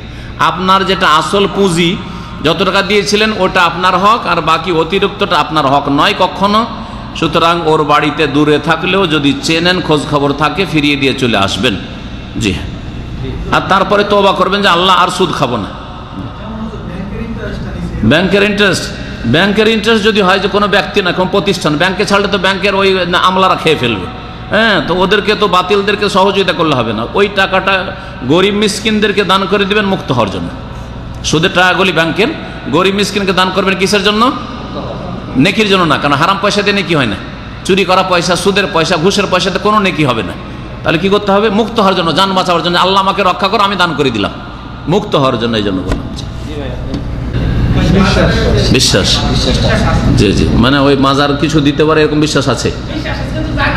হ্যাঁ, ঠিক আছে ঠিক আছে ঠিক আছে। আচ্ছা, তাবিজ যারা করে তারা শিরক করে, হয় বড় শিরক না ছোট শিরক। যদি বলে তাবিজই আমার রক্ষা করবে তাহলে বড় শিরক, আর যদি মানে আল্লাহ রক্ষা করবে তো তাবিজটা মাধ্যম ওসিলা তাহলে ছোট শিরক। আর প্রথম প্রশ্ন ছিল যে একটা লোককে কি করেছে, একটা লোককে হেদায়েত করার চেষ্টা করেছে, আর টাকা পয়সা যেহেতু দেয়, নুন খাই গুণ গায়, সেজন্য আর মাজারে যায় না। যেহেতু এ সহি আকীদার ভাই, এ টাকা পয়সা যখন দেয় তখন মাজারে যেতে নিষেধ করেছে, মাজারে যায় না। কিন্তু ভিতরে বিশ্বাস আছে যে মাজার থেকে কিছু পাওয়া যেতে পারে। শিরক হচ্ছে কয়েক রকমের, আকীদার শিরক, হ্যাঁ, মনের শিরক, জবানের শিরক আর কাজের শিরক। তো এই লোকটি কাজের শিরক থেকে হয়তো মুক্ত হয়েছে, মানে প্র্যাকটিক্যালেও যায় না মাজারে, কিন্তু আকীদার শিরক থেকে মুক্ত হয়নি, তার কলবে শিরক ঢুকে আছে। সুতরাং এই ব্যক্তি এখনো বড় শিরকে আছে যতক্ষণ পর্যন্ত তার অন্তর আল্লাহর দিকে ফিরে না আসবে, তাওহীদের দিকে না ফিরে আসবে। কেউ যদি জীবনেও মাজারে না যায় কিন্তু মনে করে যে মাজারে দিতে পারে, তাহলে সে মুশরিক, সে হচ্ছে বড় শিরকারী। কারণ তার কলব শিরিক করছে, তার কাজে হয়তো শিরিক করে না, কিন্তু কলবে কি করছে? শিরিক করছে। কলব দ্বারাও পাপ হয়। একটা লোক খুন করতে পারলো না, কিন্তু তার মনে ভরা আছে পেলে খুন করব, তো খুনি কিনা, পাপি কিনা? হ্যাঁ, ঠিক ওই রকমই। এই লোকটি যায় না ঠিকই, যে কোনো বাধার কারণে হোক, অথবা বাধা নাই থাকে, যায় না, সময় হয় না, যায় না, বা আমি যাই না, কিন্তু দিতে পারে ওরা, যারা যাচ্ছে তারা পায়, তাহলে সেই ব্যক্তি বড় শিরকি আকীদা আছে, সেই ব্যক্তি নাজাত পাবে না, সেই ব্যক্তি মুসলিম হতে পারে না। জি হ্যাঁ হ্যাঁ হ্যাঁ, দোয়া মরে যাওয়ার পর দোয়া করতে পারবেন না যে আল্লাহ মাফ করো, বেঁচে থাকা অবস্থায় হেদায়েতের দোয়া করতে পারবেন। মুশরিকের জন্য যতই বড় আল্লাহর দুশমন হোক, হেদায়েতের দোয়া করেন, কি করবেন? আল্লাহ হেদায়েত করো। কিন্তু একটা লোক মুশরিক হয়ে মরে গেল আর বলবেন আল্লাহ তুমি জান্নাত দাও, হারাম। এই দোয়া করা হারাম, এই দোয়া করা হারাম। রাসূলুল্লাহ সাল্লাল্লাহু আলাইহি ওয়াসাল্লাম নিষেধ করেছে, আল্লাহ পাক তোমার চাচার জন্য দোয়া করতে পারবে না। কিন্তু যতদিন বেঁচেছেন দোয়াও করেছেন, তারপর চেষ্টাও করেছেন, চেষ্টা করতে থাকেন আর দোয়া করতে, আল্লাহ হেদায়েত করুন। শেষ করা যায়, এখানে কথা লম্বা হয়ে গেছে। একটা এখানে প্রশ্ন করছি, আমাদের বাসায় আপনি ওই জিনে কিছু সমস্যা করতেছে। এখন সে যেমন আমার শ্বশুরে এক মাওলানার কাছ থেকে পানি পড়া আনছে, আর কোরআনের কিছু আয়াত 4 কোনা লাগাই দিছে, আর আমার ছেলের একটা যেমন তাবিজ দিছে কোরআনের আয়াত। এইটা কি এই কাজগুলি ঠিক না? পানি পড়া পর্যন্ত ঠিক ছিল, কিন্তু ওই যে তাবিজ দিয়েছে ঘরের 4 কোনায় লটকাবার জন্য বা গায়ে লটকাবার জন্য, এগুলো জায়েজ নয়। কিন্তু এর বিকল্প তোমাকে বলতে হবে, এইটা চলবে না, তাহলে আর একটা তো আমাকে বলতে হবে, সেটা শোনেন। ওই বাড়িতে নিয়মিত সূরা বাকারা পাঠ করেন। কি পড়বেন? সূরা বাকারা। আপনার স্ত্রী অথবা আপনার মা বোন যারা আছে কোরআন তেলাওয়াত করতে পারে, কোরআন পাঠ করতে থাকেন। আর যদি পারেন এখান থেকে সিডি বা ক্যাসেট নিয়ে গিয়ে কন্টিনিউ বাড়িতে সূরা বাকারা তেলাওয়াত চলতে থাক, সূরা বাকারা তেলাওয়াত চলতে থাক। কারণ সহিহ বুখারীর হাদিস রয়েছে ওই যে ইন্না শাইতান ইয়ানফুরু মিনাল বাইত আল্লাযী তুকরা ফিহি সূরাতুল বাকারা। যেই বাড়িতে সূরা বাকারা পাঠ করা হয় সেই বাড়িতে শয়তান টিকতে পারে না, শয়তান বাস করতে পারে না। এটা উত্তম বিকল্প, উত্তম বিকল্প। আর আমাদের পরীক্ষিত, আমি এখানে আসার আগে এক কোয়ার্টারে থাকতাম, মাদ্রাসার কোয়ার্টারে। কয়েকটা রুম আছে আমার, তখন 3টে ছেলে মেয়ে ছিল, বেশি ছিল না, তখন 3টে ছিল, এখন তো আলহামদুলিল্লাহ 9টা। তো 3টে ছেলে মেয়ে ছিল। যেমনই আমি থাকলে আবার কিচ্ছু ভয় পাই না, কিন্তু মাগরিব পরেই যদি আমি মাদ্রাসায় থাকি, আসিনি, অথবা এশার নামাজ পড়তে গেছি মাত্র 20 মিনিটের জন্য, ওতে ভয়ে বড় মেয়েটা কান্না করে, এই ছেলেগুলো ওর মাকে ধরে নেয়, সব জড়িয়ে ধরে নেয়, এরকম ভয় পাই। কারণ অনেক দিন ধরে আমরা নতুন বাসায় ঢুকেছি, নতুন বিল্ডিংটা তৈরি হয়েছে কোয়ার্টারটা, আর প্রথম ঢুকেছি 6 মাস খালি ছিল, শয়তান ওখানে আড্ডা বেঁধে দিয়েছে, যা বুঝতে পারলাম।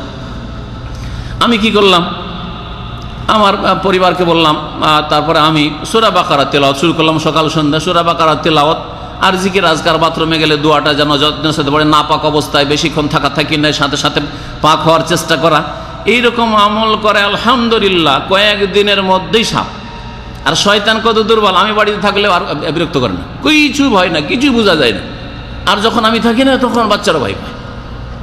তদবির কি, আমার নিজের তদবির করা, কয়েকদিন বা সূরা বাকারা বাড়িতে তেলাওয়াত করা, বোঝা গেছে? জি। তো আপনারা এই কাজটি করেন, আর এই তাবিজের শিরকি কাজ করবেন না, কারণ এরকম শিরক করলে আপনারও ক্ষতি, আপনার ছেলে মেয়েদের ক্ষতি হবে। শিরক করলে আল্লাহ পাক সাহায্য করবেন না। জি। আমাদের দেশে জামাইরা শ্বশুরবাড়িতে যখন আসে তখন তাদেরকে সালামি দেয়, শ্বশুর দেয়, শাশুড়ি দেয়, জামাই সালামি মানে গিফট, এই তো। এটাকে জরুরি মনে করে নাকি জামাইদেরকে সালামি দেওয়া? জামাইকে সালামি দেওয়া মানে গিফট দেওয়া। যদি এই সালামি দেওয়াকে জরুরি না মনে করে, দেশাচার দিচ্ছি কিন্তু জরুরি নয়, না দিলেও এটাকে দোষ মনে করবে না, তাহলে জায়েজ রয়েছে। কিন্তু যদি এটাকে বাধ্যতামূলক মনে করে দিতে হবে, না হলে কি বলবে লোকে, সমাজে বড় আইবের কথা হয়ে গেল, দোষের কথা হয়ে গেল, তাহলে বিদআত হারাম, জায়েজ নয়। বোঝা গেছে? এটা গরিবদের জন্য চাপের মুখে ফেলা। আপনি হয়তো পয়সাওয়ালা মানুষ, জামাইকে দিয়ে দিচ্ছেন, পাশের লোক গরিব দিতে পারে না, অমুক দিয়েছে, তুমি কেমন শ্বশুর কেমন শাশুড়ি দিতে পারলে না, তোমার বাপ কেমন, তোমার মা কেমন, এগুলো ক্ষতির দিক আছে। এই জন্য এইসব কুসংস্কার থেকে বেঁচে থাকার চেষ্টা করবেন। আর দিলে লুকিয়ে দেবেন, লুকিয়ে দেবেন। জামাইকে দেন, অসুবিধা নাই, বউকে দেন, লুকিয়ে দেন, মেয়েকে দেন, লুকিয়ে দেন।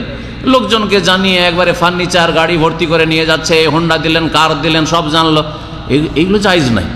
কিন্তু আপনি দিতে চান লুকিয়ে লোকে, ভিতরে আপনার জামাইকে আপনি সৌদি আরব নিয়ে এসছেন 5 লাখ টাকা খরচ করে, কোনো অসুবিধা নেই, আপনার আল্লাহ দিয়েছেন, আপনি নিয়ে এসছেন। কিন্তু সবগুলি মেয়ের জন্য দিতে হবে, আবার একটা মেয়ে একটা জামাইকে দিলে হবে না, সবগুলিকে দিতে হবে আবার। জি। وقفت حروفي وقفت حروفي وقفت حروفي عند باب نشيد